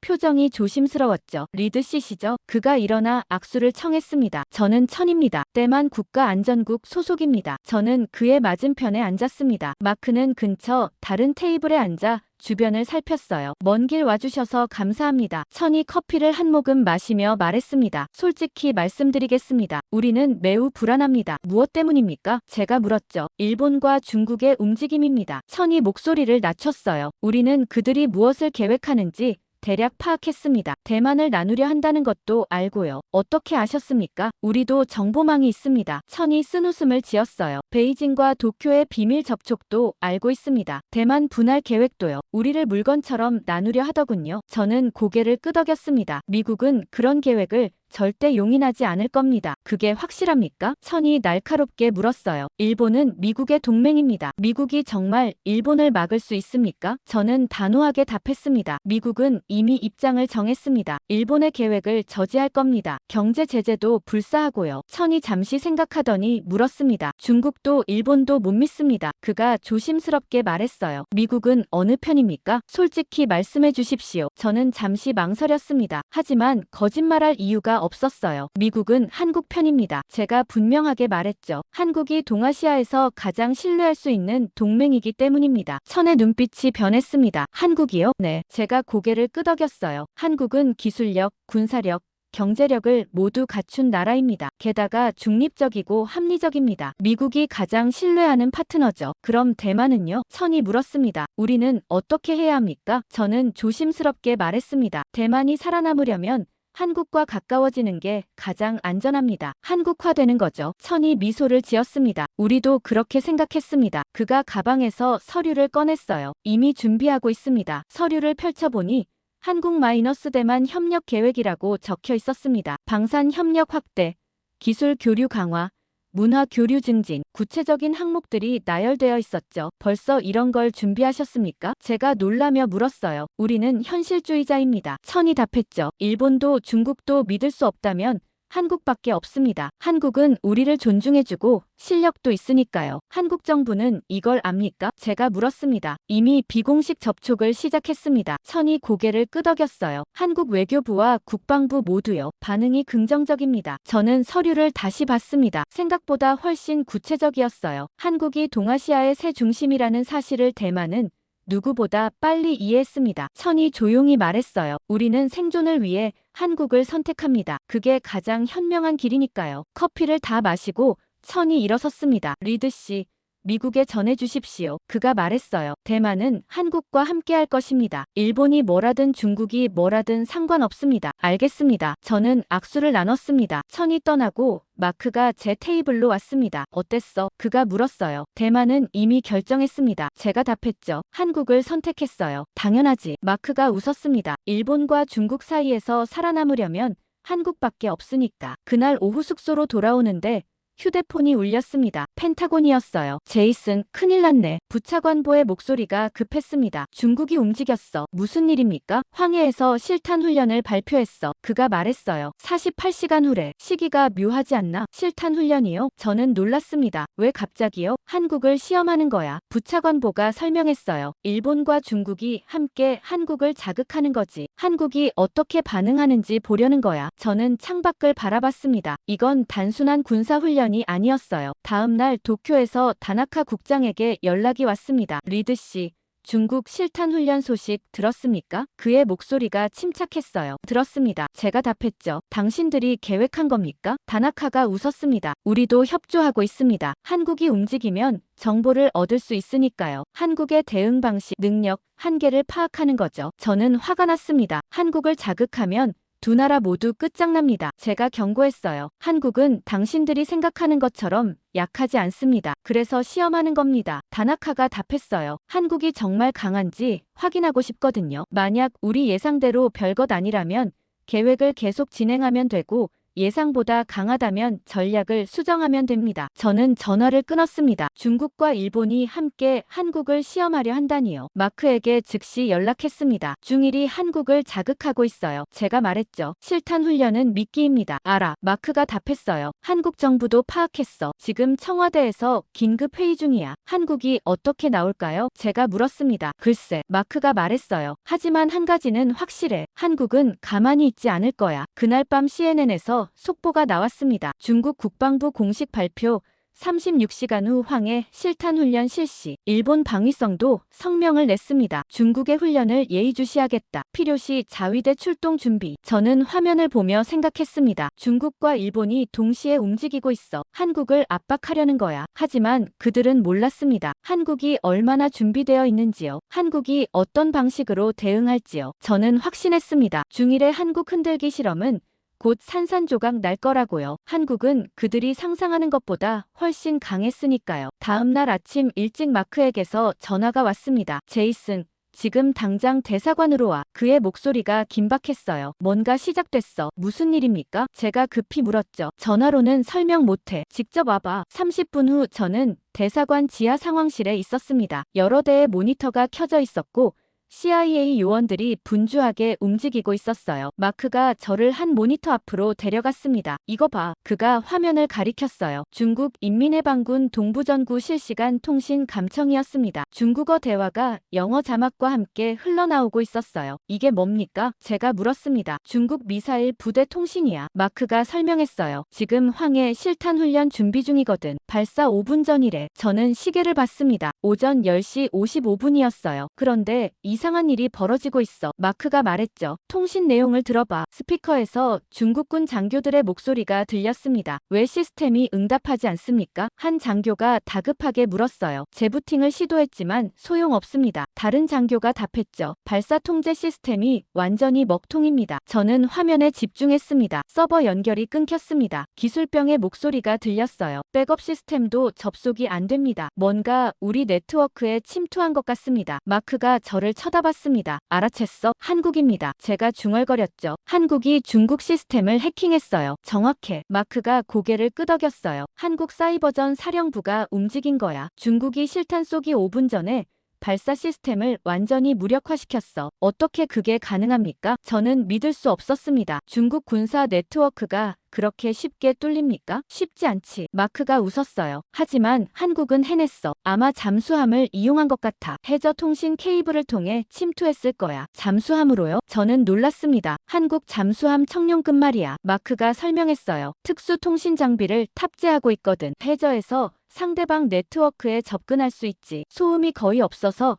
탐지도 불가능하고. 다른 모니터를 가리켰습니다. 저기 봐. 화면에는 중국 미사일 기지 지휘부 통신이 떠 있었어요. 발사 코드 인증이 안 됩니다. 한 장교가 보고했습니다. 시스템이 완전히 다운됐습니다. 수동 조작을 시도하십시오. 지휘관으로 보이는 사람이 명령했어요. 수동도 안 됩니다. 그렇게 높습니까? 미국, 러시아 다음입니다. 최 대령이 고개를 끄덕였어요. 프랑스나 영국과 비슷한 수준이죠. 곧 핵추진 잠수함도 건조할 계획입니다. 다음은 기지 내 사령부 건물이었습니다. 지하로 내려가니 작전 통제실이 나왔어요. 대형 스크린들이 벽면을 가득 채우고 있었고 장교들이 컴퓨터 앞에 앉아 있었죠. 여기는 실시간 해상 감시 시스템입니다. 최 대령이 설명했어요. 한반도 주변 모든 해역을 24시간 모니터링합니다. 위성, 레이더, 소나가 통합되어 있죠. 저는 스크린을 쳐다봤습니다. 동해, 서해, 남해가 실시간으로 표시되고 있었어요. 선박 하나하나가 점으로 찍혀 있었죠. 이 정도 수준이라고요? 제가 감탄하며 물었습니다. 네, 최 대령이 답했어요. 전시작전 통합 능력은 세계 최고 수준입니다. 미국과 동등하거나 일부는 앞섭니다. 오후에는 평택으로 이동했습니다. K방산 전시회가 열리고 있었거든요. 마크가 저를 안내했어요. 전시장은 광활했습니다. 수십 개 기업 부스가 늘어서 있었고 각종 무기와 장비들이 전시되어 있었어요. 첫 번째로 들른 곳은 하나 부스였습니다. K9 자주포가 전시되어 있었어요. 이건 K9 썬더입니다. 담당자가 설명했어요. 세계에서 가장 많이 팔린 자주포죠. 사거리 40km에 분당 6발 발사 가능합니다. 수출 실적이 어떻습니까? 제가 물었죠. 폴란드, 호주, 노르웨이, 에스토니아 등에 수출했습니다. 담당자가 자랑스럽게 답했어요. 총 1000문 이상이 팔렸죠. 다음은 한국항공우주 부스였습니다. FA-50 전투기 모형이 전시되어 있었어요. 이건 경공격기입니다. 담당자가 설명했죠. 가격 대비 성능이 뛰어나 개도국에서 인기가 많습니다. 폴란드, 말레이시아,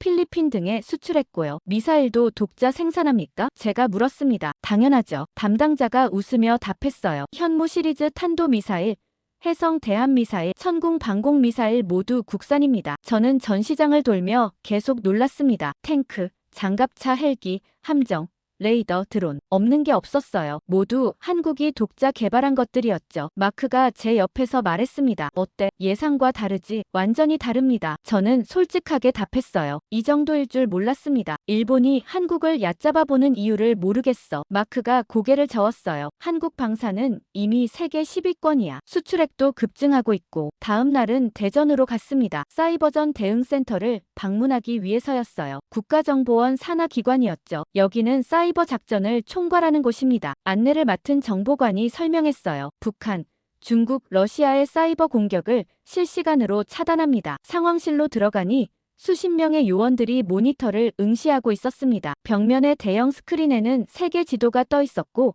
빨간 선들이 한국을 향해 뻗어 있었어요. 저게 뭡니까? 제가 물었죠. 실시간 사이버 공격 시도입니다. 정보관이 답했어요. 초당 수천 건씩 들어옵니다. 우리가 자동으로 차단하고 있죠. 대응 속도가 얼마나 됩니까? 공격 감지부터 차단까지 0.3초입니다. 정보관이 자랑스럽게 말했어요. 세계 최고 수준이죠. 저는 숨을 들이켰습니다. 이건 상상 이상이었어요. 다음은 역공격 능력도 갖추고 있습니까? 당연합니다. 정보관이 고개를 끄덕였어요. 필요하면 상대방 시스템에 침투할 수 있습니다. 발각되지 않고요. 오후에는 울산 조선소를 방문했습니다. 현대중공업이었어요. 드넓은 부두에 거대한 선박들이 건조되고 있었죠. 이건 LNG 운반선입니다. 담당자가 설명했어요. 우리가 세계 시장 점유율 1위입니다. 군함도 만듭니까? 제가 물었죠. 물론입니다. 담당자가 멀리를 가리켰어요. 저기 보이는 게 건조 중인 호위함입니다. 한국 해군뿐 아니라 수출도 합니다. 저는 조선소를 둘러보며 압도당했습니다. 규모가 상상을 초월했거든요. 서울로 돌아오는 차 안에서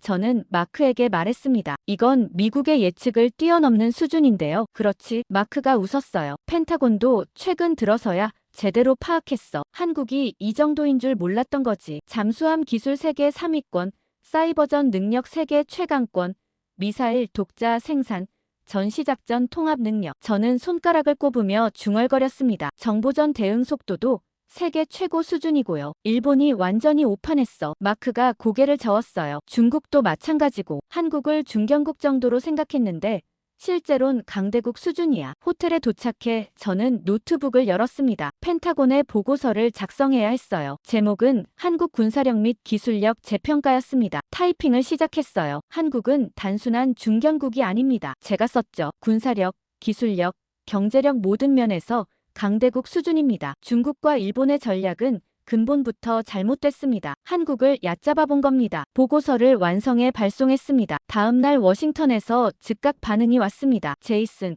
자네 보고서가 백악관까지 올라갔네. 부차관보의 목소리가 긴장되어 있었어요. 국방장관이 직접 읽었어. 대통령 1일 브리핑에도 포함됐고. 그렇게 빨리 올라갔습니까? 저는 놀랐습니다. 한국 군사력 재평가가 큰 파장을 일으켰어. 그가 말했어요. 이제 일본에 대한 조치가 본격화될 거야. 각오해. 이틀 후 미국 국무부가 움직였습니다. 공식 성명이 발표됐어요. 호텔방에서 CNN을 켜니 속보가 나오고 있었죠. 미국 국무부, 일본의 공식 경고. 화면에 국무부 대변인이 나타났습니다. 미국은 영내 동맹국 간 분열을 조장하는 행위를 용납하지 않습니다. 그가 단호하게 말했어요. 특히 대만 문제에 한국을 배제하려는 시도는 받아들일 수 없습니다. 한국은 우리의 핵심 동맹이며 영내 안정의 중요한 축입니다. 기자들이 손을 들었습니다. 일본을 겨냥한 발언입니까? 한 기자가 물었어요. 우리는 모든 당사국에 경고합니다. 대변인이 답했죠. 하지만 최근 일본의 움직임에 특히 우려하고 있습니다. 구체적으로 어떤 조치를 취할 겁니까? 다른 기자가 물었습니다. 경제,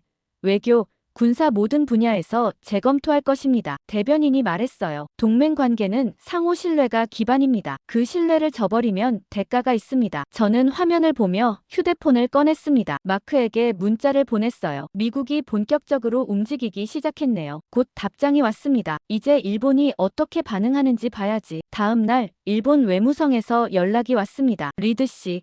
긴급히 만나고 싶습니다. 야마다 관방장관의 목소리였어요. 떨리고 있었죠. 도쿄로 와주실 수 있겠습니까? 저는 서울을 떠나 다시 도쿄로 향했습니다. 하네다 공항에 도착하자마자 관저로 직행했어요. 야마다가 집무실에서 저를 기다리고 있었습니다. 표정이 어두웠어요. 앉으십시오. 그가 말했지만 목소리에 힘이 없었습니다. 저는 소파에 앉았어요. 미국의 경고를 받습니다. 제가 먼저 말을 꺼냈죠. 심각하게 받아들이셔야 합니다. 야마다가 한숨을 쉬었습니다. 우리도 압니다. 그가 말했어요. 하지만 상황이 복잡합니다. 어떻게 복잡합니까? 제가 물었죠. 총리실이 물러서지 않으려 합니다. 야마다가 솔직하게 말했어요. 중국과의 약속도 있고 국내 정치적으로도 후퇴하기 어렵습니다. 미국이 경제 제재를 검토하고 있습니다. 제가 경고했어요. 무역관계 재조정, 금융 제재, 기술 협력 중단까지 거론되고 있습니다. 야마다의 얼굴이 창백해졌습니다. 그 정도까지 갑니까? 이미 재무부와 상무부가 움직이고 있습니다. 제가 답했죠. 방위비 분담금도 대폭 인상될 겁니다. 주일 미군 유지비를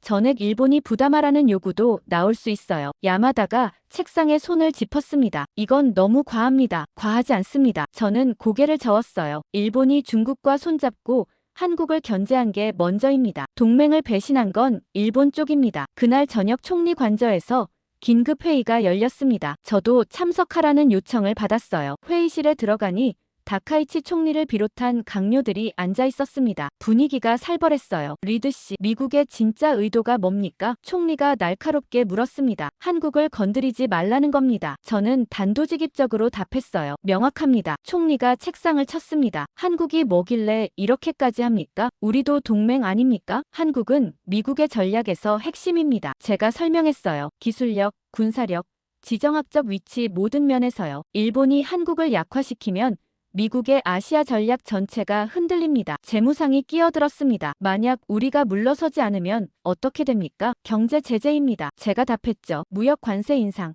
금융 거래 제한, 첨단 기술 수출 통제, 일본 경제에 치명타가 될 겁니다. 회의실이 조용해졌습니다. 강요들이 서로를 쳐다봤어요. 외무상이 말했습니다. 총리님, 우리가 미국과 정면으로 맞서는 건 불가능합니다. 경제가 버티지 못할 겁니다. 하지만 중국과의 약속은 어떻게 합니까? 총리가 반박했어요. 우리가 지금 물러서면 중국이 가만히 있겠습니까? 그때 방위상이 입을 열었습니다. 총리님, 솔직히 말씀드리겠습니다. 그가 심호흡을 했어요. 우리는 한국을 이길 수 없습니다. 무슨 소리요? 총리가 그를 쳐다봤습니다. 한국의 군사력과 기술력을 재평가했습니다. 방위상이 서류를 꺼냈어요. 우리가 생각했던 것보다 훨씬 강합니다. 특히 사이버전과 잠수함 능력은 우리를 압도합니다. 총리의 표정이 굳었습니다. 중국은 어떻습니까? 중국도 마찬가지입니다. 방위상이 답했어요. 한국을 상대로 확실한 우위를 점할 수 없습니다. 오히려 한국이 예상치 못한 방식으로 반격할 가능성이 높습니다. 회의실이 다시 조용해졌습니다. 총리가 창밖을 바라봤어요. 한참 후 그가 입을 열었습니다. 우리는 이미 강을 건넜습니다. 그가 조용히 말했어요. 중국과 손잡기로 했고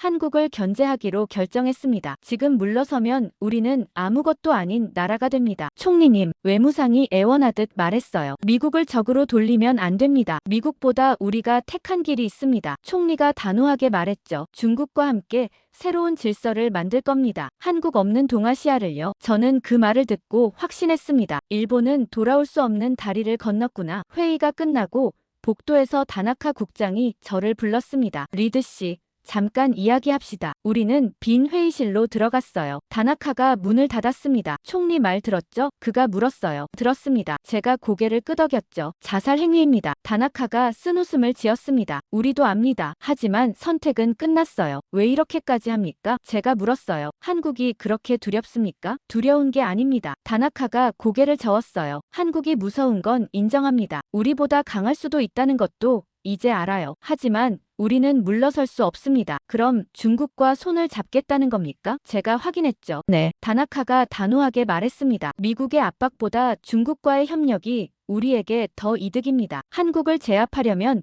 중국의 힘이 필요합니다. 그게 필요하다면 우리는 모든 걸 걸 겁니다. 저는 그를 쳐다봤습니다. 그건 자살 행위입니다. 미국을 완전히 적으로 돌리는 거예요. 다나카가 일어섰습니다. 우리는 이미 결정했습니다. 그가 문을 향해 걸으며 말했어요. 미국에 전해주십시오. 일본은 물러서지 않을 거라고요. 중국과 함께 한국을 막을 겁니다. 그게 우리가 선택한 길입니다. 그가 회의실을 나갔습니다. 저는 의자에 앉은 채 생각했어요. 일본은 정말로 돌이킬 수 없는 판단을 했구나. 미국의 경고도 소용없었어요. 경제 제재의 위협도 막지 못했죠. 일본은 중국과 손잡고 한국을 견제하기로 최종 결심한 겁니다. 그날 밤 호텔로 돌아와 펜타곤에 긴급 보고를 했습니다. 일본은 후퇴하지 않을 것입니다. 제가 썼어요. 미국의 압박에도 불구하고 중국과의 협력을 선택했습니다. 한국 제거가 그들의 최우선 목표입니다. 상황이 심각하게 흘러가고 있었습니다. 일본은 미국과의 관계 악화를 감수하면서까지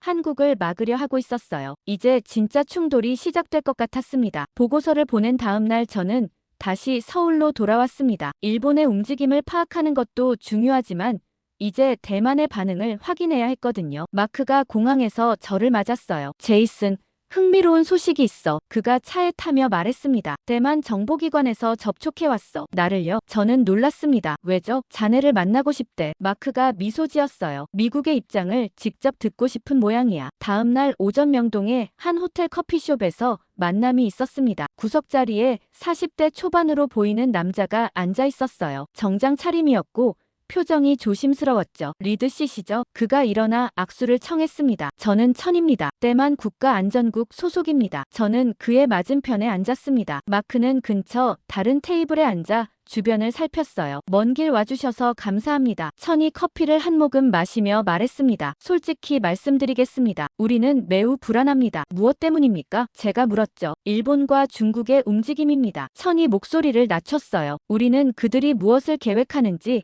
대략 파악했습니다. 대만을 나누려 한다는 것도 알고요. 어떻게 아셨습니까? 우리도 정보망이 있습니다. 천이 쓴웃음을 지었어요. 베이징과 도쿄의 비밀 접촉도 알고 있습니다. 대만 분할 계획도요. 우리를 물건처럼 나누려 하더군요. 저는 고개를 끄덕였습니다. 미국은 그런 계획을 절대 용인하지 않을 겁니다. 그게 확실합니까? 천이 날카롭게 물었어요. 일본은 미국의 동맹입니다. 미국이 정말 일본을 막을 수 있습니까? 저는 단호하게 답했습니다. 미국은 이미 입장을 정했습니다. 일본의 계획을 저지할 겁니다. 경제 제재도 불사하고요. 천이 잠시 생각하더니 물었습니다. 중국도 일본도 못 믿습니다. 그가 조심스럽게 말했어요. 미국은 어느 편입니까? 솔직히 말씀해 주십시오. 저는 잠시 망설였습니다. 하지만 거짓말할 이유가 없었어요. 미국은 한국 편입니다. 제가 분명하게 말했죠. 한국이 동아시아에서 가장 신뢰할 수 있는 동맹이기 때문입니다. 천의 눈빛이 변했습니다. 한국이요? 네. 제가 고개를 끄덕였어요. 한국은 기술력, 군사력,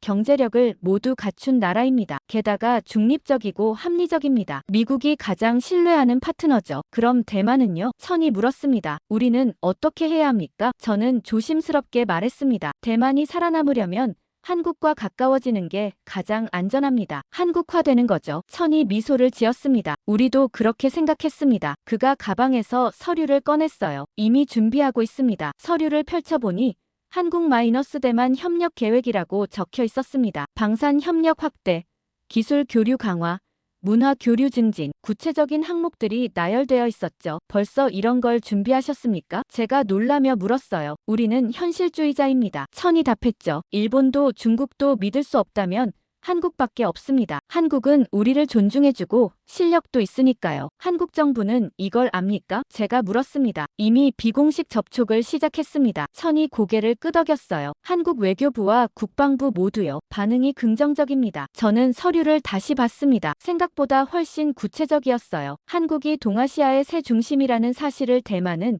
누구보다 빨리 이해했습니다. 천이 조용히 말했어요. 우리는 생존을 위해 한국을 선택합니다. 그게 가장 현명한 길이니까요. 커피를 다 마시고 천이 일어섰습니다. 리드 씨, 미국에 전해주십시오. 그가 말했어요. 대만은 한국과 함께할 것입니다. 일본이 뭐라든 중국이 뭐라든 상관없습니다. 알겠습니다. 저는 악수를 나눴습니다. 천이 떠나고 마크가 제 테이블로 왔습니다. 어땠어? 그가 물었어요. 대만은 이미 결정했습니다. 제가 답했죠. 한국을 선택했어요. 당연하지. 마크가 웃었습니다. 일본과 중국 사이에서 살아남으려면 한국밖에 없으니까. 그날 오후 숙소로 돌아오는데 휴대폰이 울렸습니다. 펜타곤이었어요. 제이슨, 큰일 났네. 부차관보의 목소리가 급했습니다. 중국이 움직였어. 무슨 일입니까? 황해에서 실탄 훈련을 발표했어. 그가 말했어요. 48시간 후래. 시기가 묘하지 않나? 실탄 훈련이요? 저는 놀랐습니다. 왜 갑자기요? 한국을 시험하는 거야. 부차관보가 설명했어요. 일본과 중국이 함께 한국을 자극하는 거지. 한국이 어떻게 반응하는지 보려는 거야. 저는 창밖을 바라봤습니다. 이건 단순한 군사훈련 이 아니었어요. 다음 날 도쿄에서 다나카 국장에게 연락이 왔습니다. 리드 씨,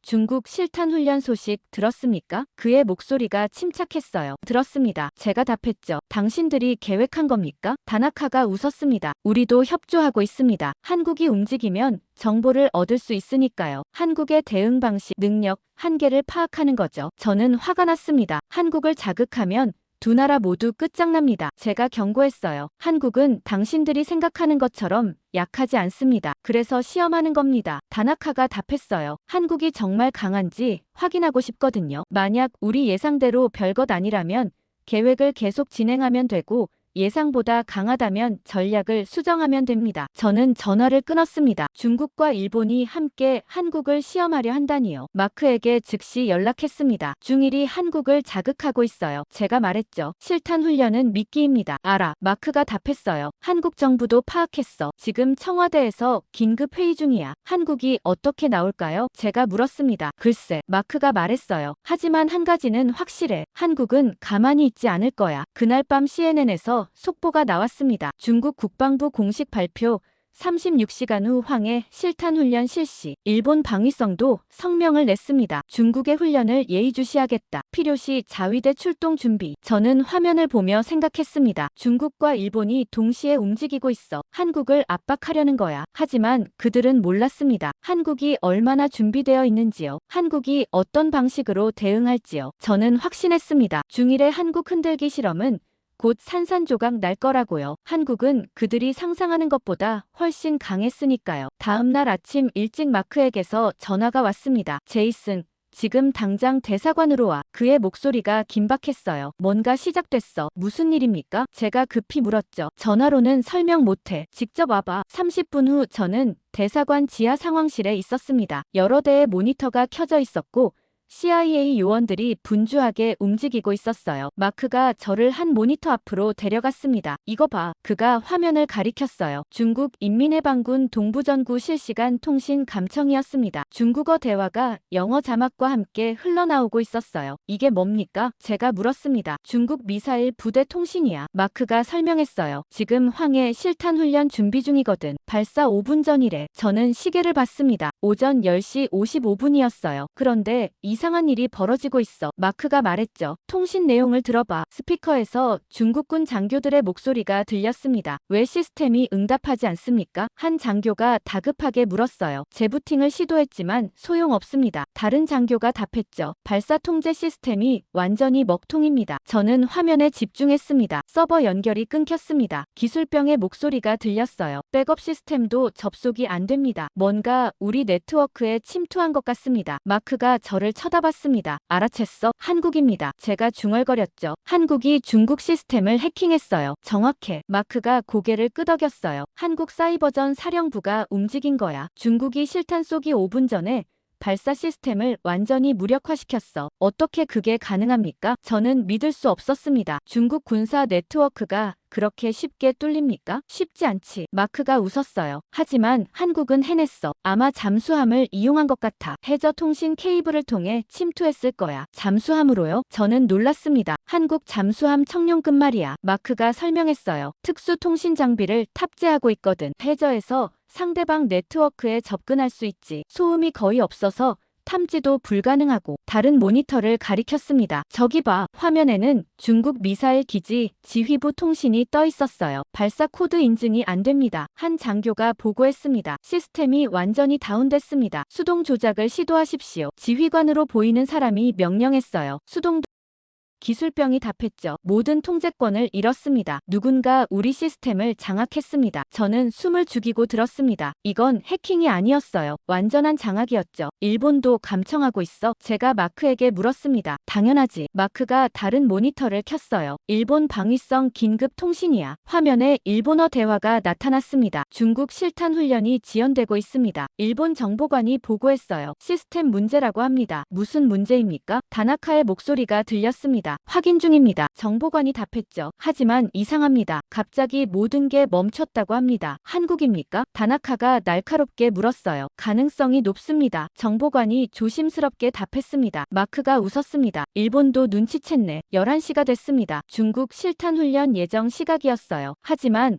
아무 일도 일어나지 않았습니다. 중국 통신이 계속 들렸어요. 여전히 발사 불가능합니까? 지휘관이 소리쳤습니다. 네, 시스템 복구가 안 됩니다. 기술병이 답했어요. 이건 고급 사이버 공격입니다. 누가 우리를 공격했습니까? 지휘관이 물었죠. 확인 중이지만 한국의 가능성이 큽니다. 정보장교가 답했습니다. 한국의 사이버 능력은 우리 예상을 뛰어넘습니다. 한국이다. 제가 중얼거렸습니다. 한국이 총성 없는 전쟁을 시작한 거예요. 정확해. 마크가 고개를 끄덕였어요. 한국은 미사일 한 발 쏘지 않고 중국을 무력화시켰어. 이게 21세기 전쟁이야. 일본 통신도 계속 이어졌습니다. 한국이 중국 시스템을 해킹했다는 게 확실합니까? 다나카가 물었어요. 다른 설명이 없습니다. 정보관이 답했죠. 중국 미사일 시스템이 완전히 마비됐습니다. 이건 한국의 사이버 공격입니다. 저는 모니터를 계속 지켜봤습니다. 중국군이 패닉 상태에 빠져 있었어요. 베이징에 보고하십시오. 지휘관이 명령했습니다. 실탄 훈련은 연기됩니다. 시스템 복구 시까지 모든 작전을 중단합니다. 한국은 어떻게 이걸 해냈을까요? 제가 마크에게 물었습니다. 치밀한 준비야. 마크가 설명했어요. 아마 몇 주 전부터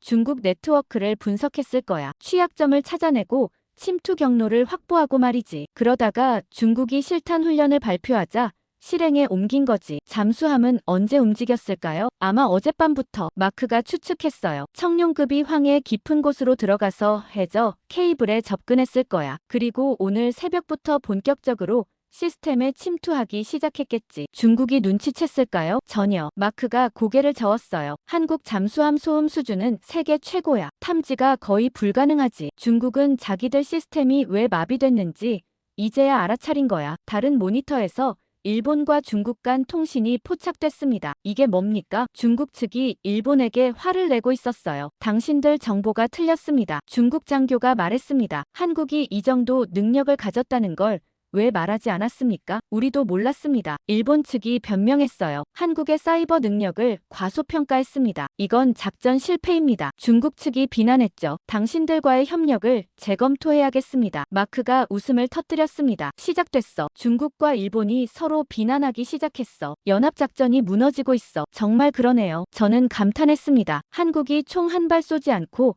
적들을 분열시켰어요. 그게 한국 방식이야. 마크가 말했어요. 싸우지 않고 이기는 거지. 오후 2시쯤 중국 국방부 공식 발표가 나왔습니다. 기상 악화로 실탄 훈련 연기. 새로운 일정은 추후 공지. 기상 악화라고요? 저는 웃었습니다. 오늘 날씨 완벽한데요. 체면 때문이지. 마크가 말했어요. 시스템 해킹당했다고 인정할 수는 없으니까. 일본도 성명을 냈습니다. 중국의 훈련 연기를 주목한다. 영내 평화를 위해 바람직하다. 저는 모니터를 보며 생각했습니다. 한국은 조용히 움직였지만 완벽하게 목표를 달성했어요. 중국의 실탄 훈련을 막았고 중일 연합을 균열시켰죠. 그날 저녁 펜타곤에 보고서를 보냈습니다. 보고서를 보낸 직후 마크가 제 방으로 찾아왔습니다. 제이슨, 더 재미있는 게 있어. 그가 노트북을 펼치며 말했어요. 중국 내부 통신을 계속 감청했거든. 뭔가 더 있습니까? 제가 물었죠. 베이징이 완전히 패닉 상태야. 마크가 화면을 돌려 보여줬습니다. 중국 공산당 중앙군사위원회 긴급 회의록이었어요. 이걸 어떻게 구했습니까? 우리도 나름대로 루트가 있지. 마크가 웃었어요. 읽어봐. 번역된 문서를 읽기 시작했습니다. 시스템 복구가 불가능합니다. 기술 책임자의 보고였어요. 한국이 심어놓은 악성 코드가 너무 정교합니다. 핵심 프로토콜 자체를 장악했습니다. 복구에 얼마나 걸립니까? 군사위 위원이 물었죠. 최소 2주에서 한 달입니다. 기술 책임자가 답했어요. 전체 시스템을 재구축해야 합니다. 한 달이라고요? 저는 놀랐습니다. 그 정도로 심각합니까? 한국이 완전히 장악한 거야. 마크가 설명했어요. 단순히 해킹한 게 아니라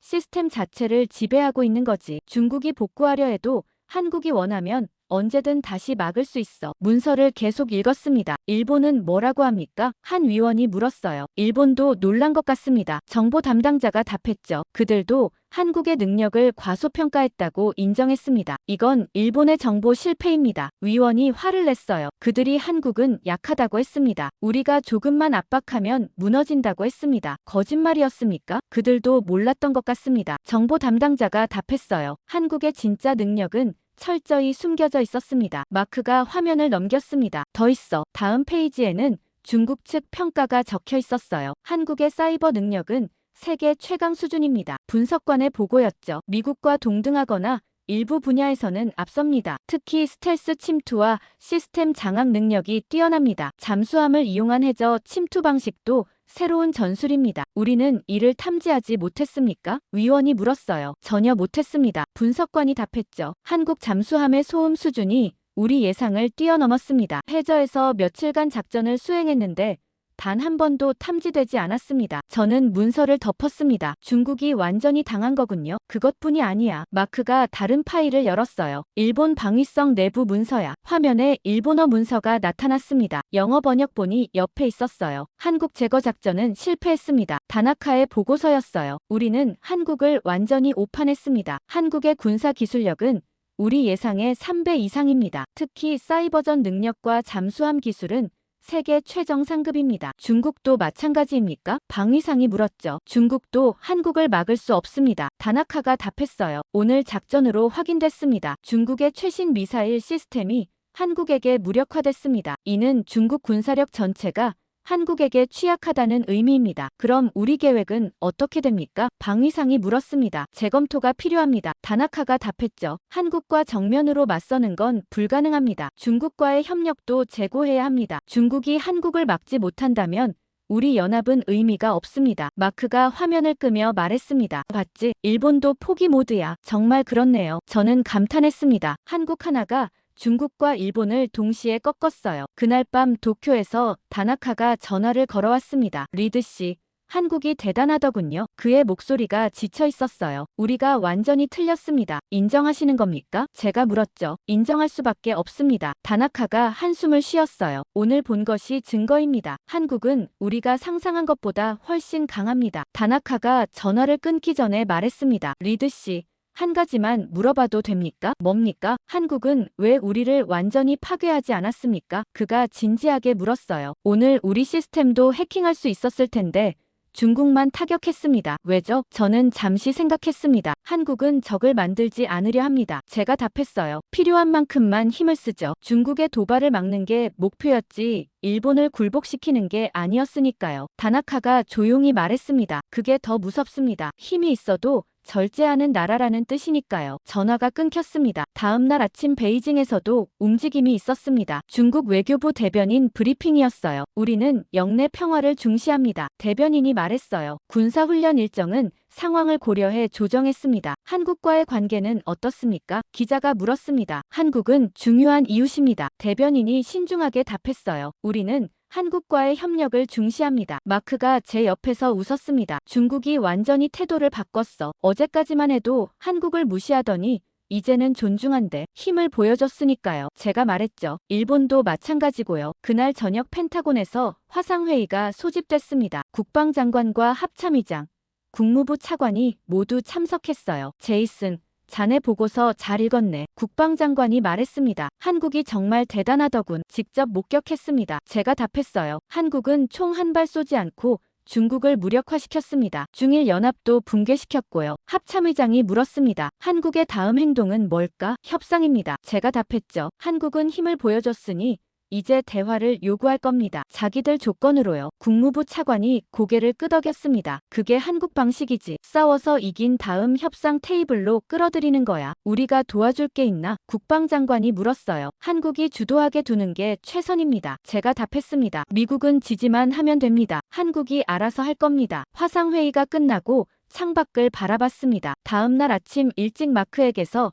긴급 전화가 왔습니다. 제이슨, 대박이야. 그의 목소리가 흥분되어 있었어요. 베이징과 도쿄에서 동시에 난리 났어. 무슨 일입니까? 제가 급히 물었죠. 중국과 일본이 서로 싸우고 있어. 마크가 웃으며 말했습니다. 지금 당장 대사관으로 와. 직접 들어봐야 해. 30분 후 저는 대사관 상황실에 있었습니다. 여러 모니터에서 중국과 일본의 통신이 실시간으로 흘러나오고 있었어요. 먼저 중국 측 긴급회의 내용이었습니다. 일본의 정보가 완전히 틀렸습니다. 중국 군사위 위원이 화를 내고 있었어요. 그들은 한국이 약하다고 했습니다. 우리가 조금만 압박하면 무너진다고 했습니다. 거짓말 아닙니까? 우리도 속았습니다. 중국 정보 책임자가 변명했죠. 일본도 한국의 진짜 능력을 몰랐던 것 같습니다. 그런 변명이 통합니까? 위원이 소리쳤어요. 우리 미사일 시스템이 완전히 무력화됐습니다. 국제적 망신입니다. 이 책임을 누가 집니까? 일본과의 협력을 재고해야 합니다. 다른 위원이 말했죠. 그들은 믿을 수 없는 파트너입니다. 정보도 부정확하고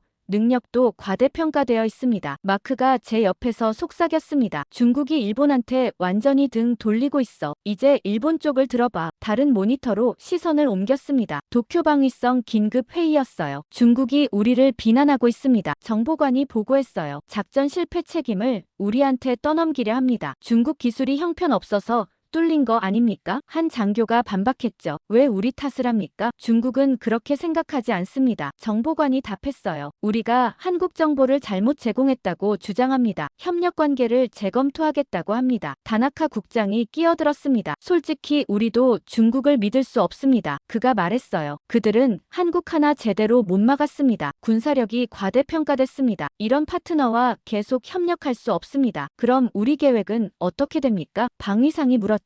전면 재검토입니다. 다나카가 답했어요. 중국과의 협력은 실패했습니다. 한국 견제도 불가능하다는 게 증명됐습니다. 저는 화면을 번갈아 보며 감탄했습니다. 완전히 분열됐네요. 한국이 의도한 거야. 마크가 설명했어요. 둘을 동시에 타격해서 서로 비난하게 만든 거지. 이제 연합은 완전히 깨졌어. 오후에 베이징에서 공식 성명이 나왔습니다. 중국 외교부 대변인이 단상에 섰습니다. 우리는 일부 국가와의 협력에서 기대에 미치지 못하는 결과를 경험했습니다. 대변인이 냉정하게 말했어요. 향후 협력은 더욱 신중하게 검토할 것입니다. 일본을 지칭하는 겁니까? 기자가 물었습니다. 구체적 언급은 피하겠습니다. 대변인이 답했죠. 하지만 신뢰할 수 없는 파트너와는 협력하지 않을 것입니다. 마크가 웃었습니다. 중국이 일본을 공개적으로 깠어. 1시간 후 도쿄에서도 반격 성명이 나왔습니다. 일본 관방장관이 브리핑을 했어요. 일부 국가가 자신들의 실패를 다른 나라에 전가하려 합니다. 야마다가 날카롭게 말했어요. 기술적 결함을 파트너 탓으로 돌리는 건 책임 회피입니다. 우리는 이런 태도를 용납할 수 없습니다. 중국을 비판하는 겁니까? 기자가 물었죠. 사실을 말하는 겁니다. 야마다가 답했어요. 협력은 상호 신뢰가 기반입니다. 일방적 비난은 협력을 파괴합니다. 저는 화면을 보며 중얼거렸습니다. 완전히 무너졌어요. 중일 연합이 산산조각 났어. 그날 저녁 다나카에게서 전화가 왔습니다. 리드 씨,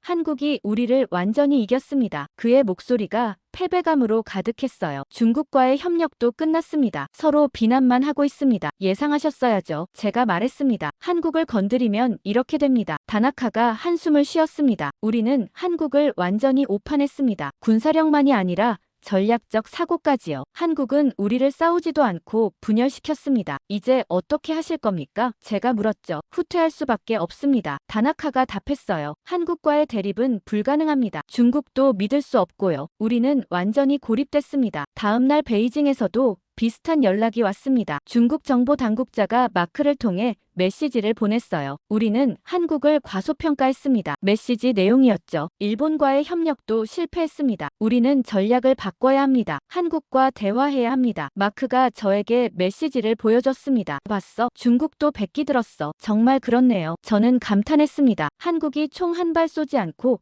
중국과 일본을 동시에 굴복시켰어요. 그날 오후 한국 외교부에서 조용한 성명을 냈습니다. 영내 모든 국가와 대화할 준비가 되어 있습니다. 대변인이 차분하게 말했어요. 평화와 안정이 우리의 목표입니다. 대화를 통해 이를 달성하길 원합니다. 조건이 있습니까? 기자가 물었습니다. 상호 존중입니다. 대변인이 답했죠. 우리의 정당한 이익과 안보를 존중한다면 언제든 대화할 수 있습니다. 마크가 말했습니다. 저게 한국식 최후 통첩이야. 부드럽게 말하지만 메시지는 명확해. 우리 말을 들으라는 거지. 그날 밤 워싱턴에서 NSC 회의가 열렸습니다. 저도 화상으로 참석했어요. 한국이 완벽하게 처리했군. 국가안보보좌관이 말했습니다. 중국과 일본을 동시에 제압하고 분열까지 시켰어. 이제 한국이 협상을 주도할 거야. 우리는 어떻게 해야 합니까? 국무부 차관이 물었죠. 한국을 전폭 지지하면 돼. 국방장관이 답했어요. 한국이 원하는 대로 하게 두고 우리는 뒤에서 밀어주는 거지. 한국이 동아시아 질서를 재편하고 있어. 합참의장이 말했습니다. 우리 예상보다 훨씬 빠르게 말이야. 제가 발언했습니다. 한국은 새로운 방식을 보여줬습니다. 총성 없는 전쟁, 적을 파괴하지 않고 굴복시키는 법, 그리고 승리 후 협상으로 이어지는 과정까지요. 휴대폰에 마크에게서 문자가 왔습니다. 내일 한국 외교부에서 회의가 있대. 중국과 일본이 각각 대표를 보낸대. 한국 주도로 협상이 시작되는 거야. 저는 미소 지었습니다. 이제 시작이구나. 한국이 원하는 동아시아 질서가 만들어지는 거였어요. 중국도 일본도 이제 한국의 말을 들어야 했죠. 한국은 조용히 움직였지만 동아시아 전체를 바꿔놓았습니다. 이게 진짜 힘이었어요. 다음 날 오전 한국 외교부 청사는 긴장감으로 가득했습니다. 마크와 저는 참관인 자격으로 초대받았어요. 회의실 밖 복도에서 대기하고 있었죠. 중국 대표단이 먼저 도착했습니다. 외교부 부부장과 수행원 3명이었어요. 표정들이 굳어 있었습니다. 30분 후 일본 대표단도 나타났어요. 외무성 사무차관과 참모들이었죠. 중국 측과 눈도 마주치지 않더군요. 회의실 문이 열렸습니다. 한국 외교부 차관이 우리를 안으로 안내했어요. 긴 테이블이 놓여 있었고 한국 측이 상석에 앉았습니다. 중국은 왼쪽, 일본은 오른쪽에 자리를 잡았어요. 저와 마크는 뒤쪽 참관석에 앉았죠. 환영합니다. 한국 차관이 회의를 시작했습니다. 오늘 우리는 영내 평화와 안정을 논의하기 위해 모였습니다. 중국 부부장이 먼저 입을 열었습니다. 한국의 중재에 감사드립니다. 그의 목소리가 조심스러웠어요. 우리는 대화를 통한 해결을 원합니다. 일본 사무차관도 말했습니다. 일본도 평화적 접근을 지지합니다. 한국의 역할을 높이 평가합니다. 한국 차관이 서류를 펼쳤습니다. 저도 한부를 받았어요. 읽어보니 놀라웠습니다. 3국은 대만 해협의 평화와 안정을 최우선으로 한다. 무력 사용을 배제하고 대화로 문제를 해결한다. 한국은 영내 평화의 보증인으로서 중재 역할을 수행한다. 3국은 한국의 중재를 전적으로 신뢰하고 지지한다. 영내 안보 현안은 한국과 협의하여 처리한다. 이게 사실상 한국이 동아시아 질서를 주도한다는 선언이었어요. 중국 부부장이 서류를 읽더니 말했습니다. 이건 한국 중심의 질서입니다. 그렇습니다. 한국 차관이 담담하게 답했죠. 그게 현실입니다. 두 나라가 협력해서 한국을 견제하려 했지만 실패했습니다. 이제 새로운 질서가 필요합니다. 한국이 그 중심입니다. 일본 사무차관이 한숨을 쉬었습니다. 동의합니다. 그가 말했어요. 우리에게 선택권이 없습니다. 회의실이 잠시 조용해졌습니다. 중국 부부장이 펜을 들었습니다. 서명하겠습니다. 그가 말했죠. 한국의 중재를 받아들입니다. 일본 사무차관도 서명했습니다. 한국 차관이 마지막으로 서명하며 말했습니다. 오늘부터 동아시아는 새로운 시대를 맞이합니다. 평화와 협력의 시대입니다. 한국이 그 중심에 서겠습니다. 회의가 끝나고 세 나라 대표가 공동 기자회견을 했습니다. 한국 차관이 가운데 서고 양옆에 중국과 일본 대표가 섰어요. 오늘 역사적인 합의가 이루어졌습니다. 한국 차관이 발표했습니다. 대만 문제의 평화적 해결, 영내 안정 보장, 그리고 한국 중심의 새로운 협력 체제를 구축했습니다. 중국은 어떻게 생각합니까? 기자가 물었어요. 한국의 중재가 공정했습니다. 중국 부부장이 답했죠. 우리는 한국을 신뢰합니다. 일본은요? 다른 기자가 물었습니다. 일본도 한국의 역할을 지지합니다. 사무차관이 말했어요. 한국 없이는 영내 평화가 불가능합니다. 기자회견이 끝나고 마크가 저에게 속삭였습니다. 봤어? 중국과 일본이 한국 앞에서 완전히 고개 숙였어. 정말 그렇네요. 저는 감탄했습니다. 한국이 동아시아 질서를 완전히 바꿨어요. 그날 저녁 펜타곤에 최종 보고서를 작성했습니다. 제목은 한국 중심의 새 동아시아 질서 확립이었어요. 타이핑을 시작했습니다. 중국과 일본은 대만을 분할하고 한국을 흔들려 했습니다. 제가 썼죠. 하지만 오히려 한국이 동아시아 질서를 새로 썼습니다. 총 한 발 쏘지 않고 사이버전으로 적들을 무력화시켰습니다. 적들을 분열시키고 협상 테이블로 끌어냈습니다. 그리고 자신들이 원하는 조건으로 합의를 이끌어냈습니다. 손가락이 키보드 위에서 빠르게 움직였어요. 이제 대만은 한국의 보호 아래 있습니다. 중국은 무력 사용을 포기했고 일본은 개입을 중단했습니다. 영내 모든 안보 현안은 한국과 협의해야 합니다. 한국이 동아시아의 새 중심이 됐습니다. 마지막 문장을 썼습니다. 한국은 조용히 움직였지만 동아시아는 이제 한국을 중심으로 돈다. 이것이 21세기 새로운 질서다. 보고서를 발송하고 창밖을 바라봤습니다. 서울의 야경이 평화로웠어요. 이 도시가 세계를 바꿨다는 게 믿기지 않았습니다. 휴대폰이 울렸습니다. 마크였어요. 제이슨, 축하해. 우리가 역사적 순간을 목격했어. 정말 그렇네요. 저는 답했습니다. 한국이 어떻게 하는지 똑똑히 봤어요. 이게 미래의 전쟁 방식이에요. 마크가 말했습니다. 총성 없이 이기는 거, 적을 파괴하지 않고 굴복시키는 거, 그리고 승리 후 자기가 원하는 질서를 만드는 거. 한국이 완벽하게 보여줬어. 한국은 조용하지만 강했고 과시하지 않지만 치명적이었으며 싸우지 않고 이길 줄 아는 나라였습니다. 이제 동아시아는 한국을 중심으로 움직일 거였어요. 이게 새로운 현실이었습니다. 한국이 만든 평화였어요.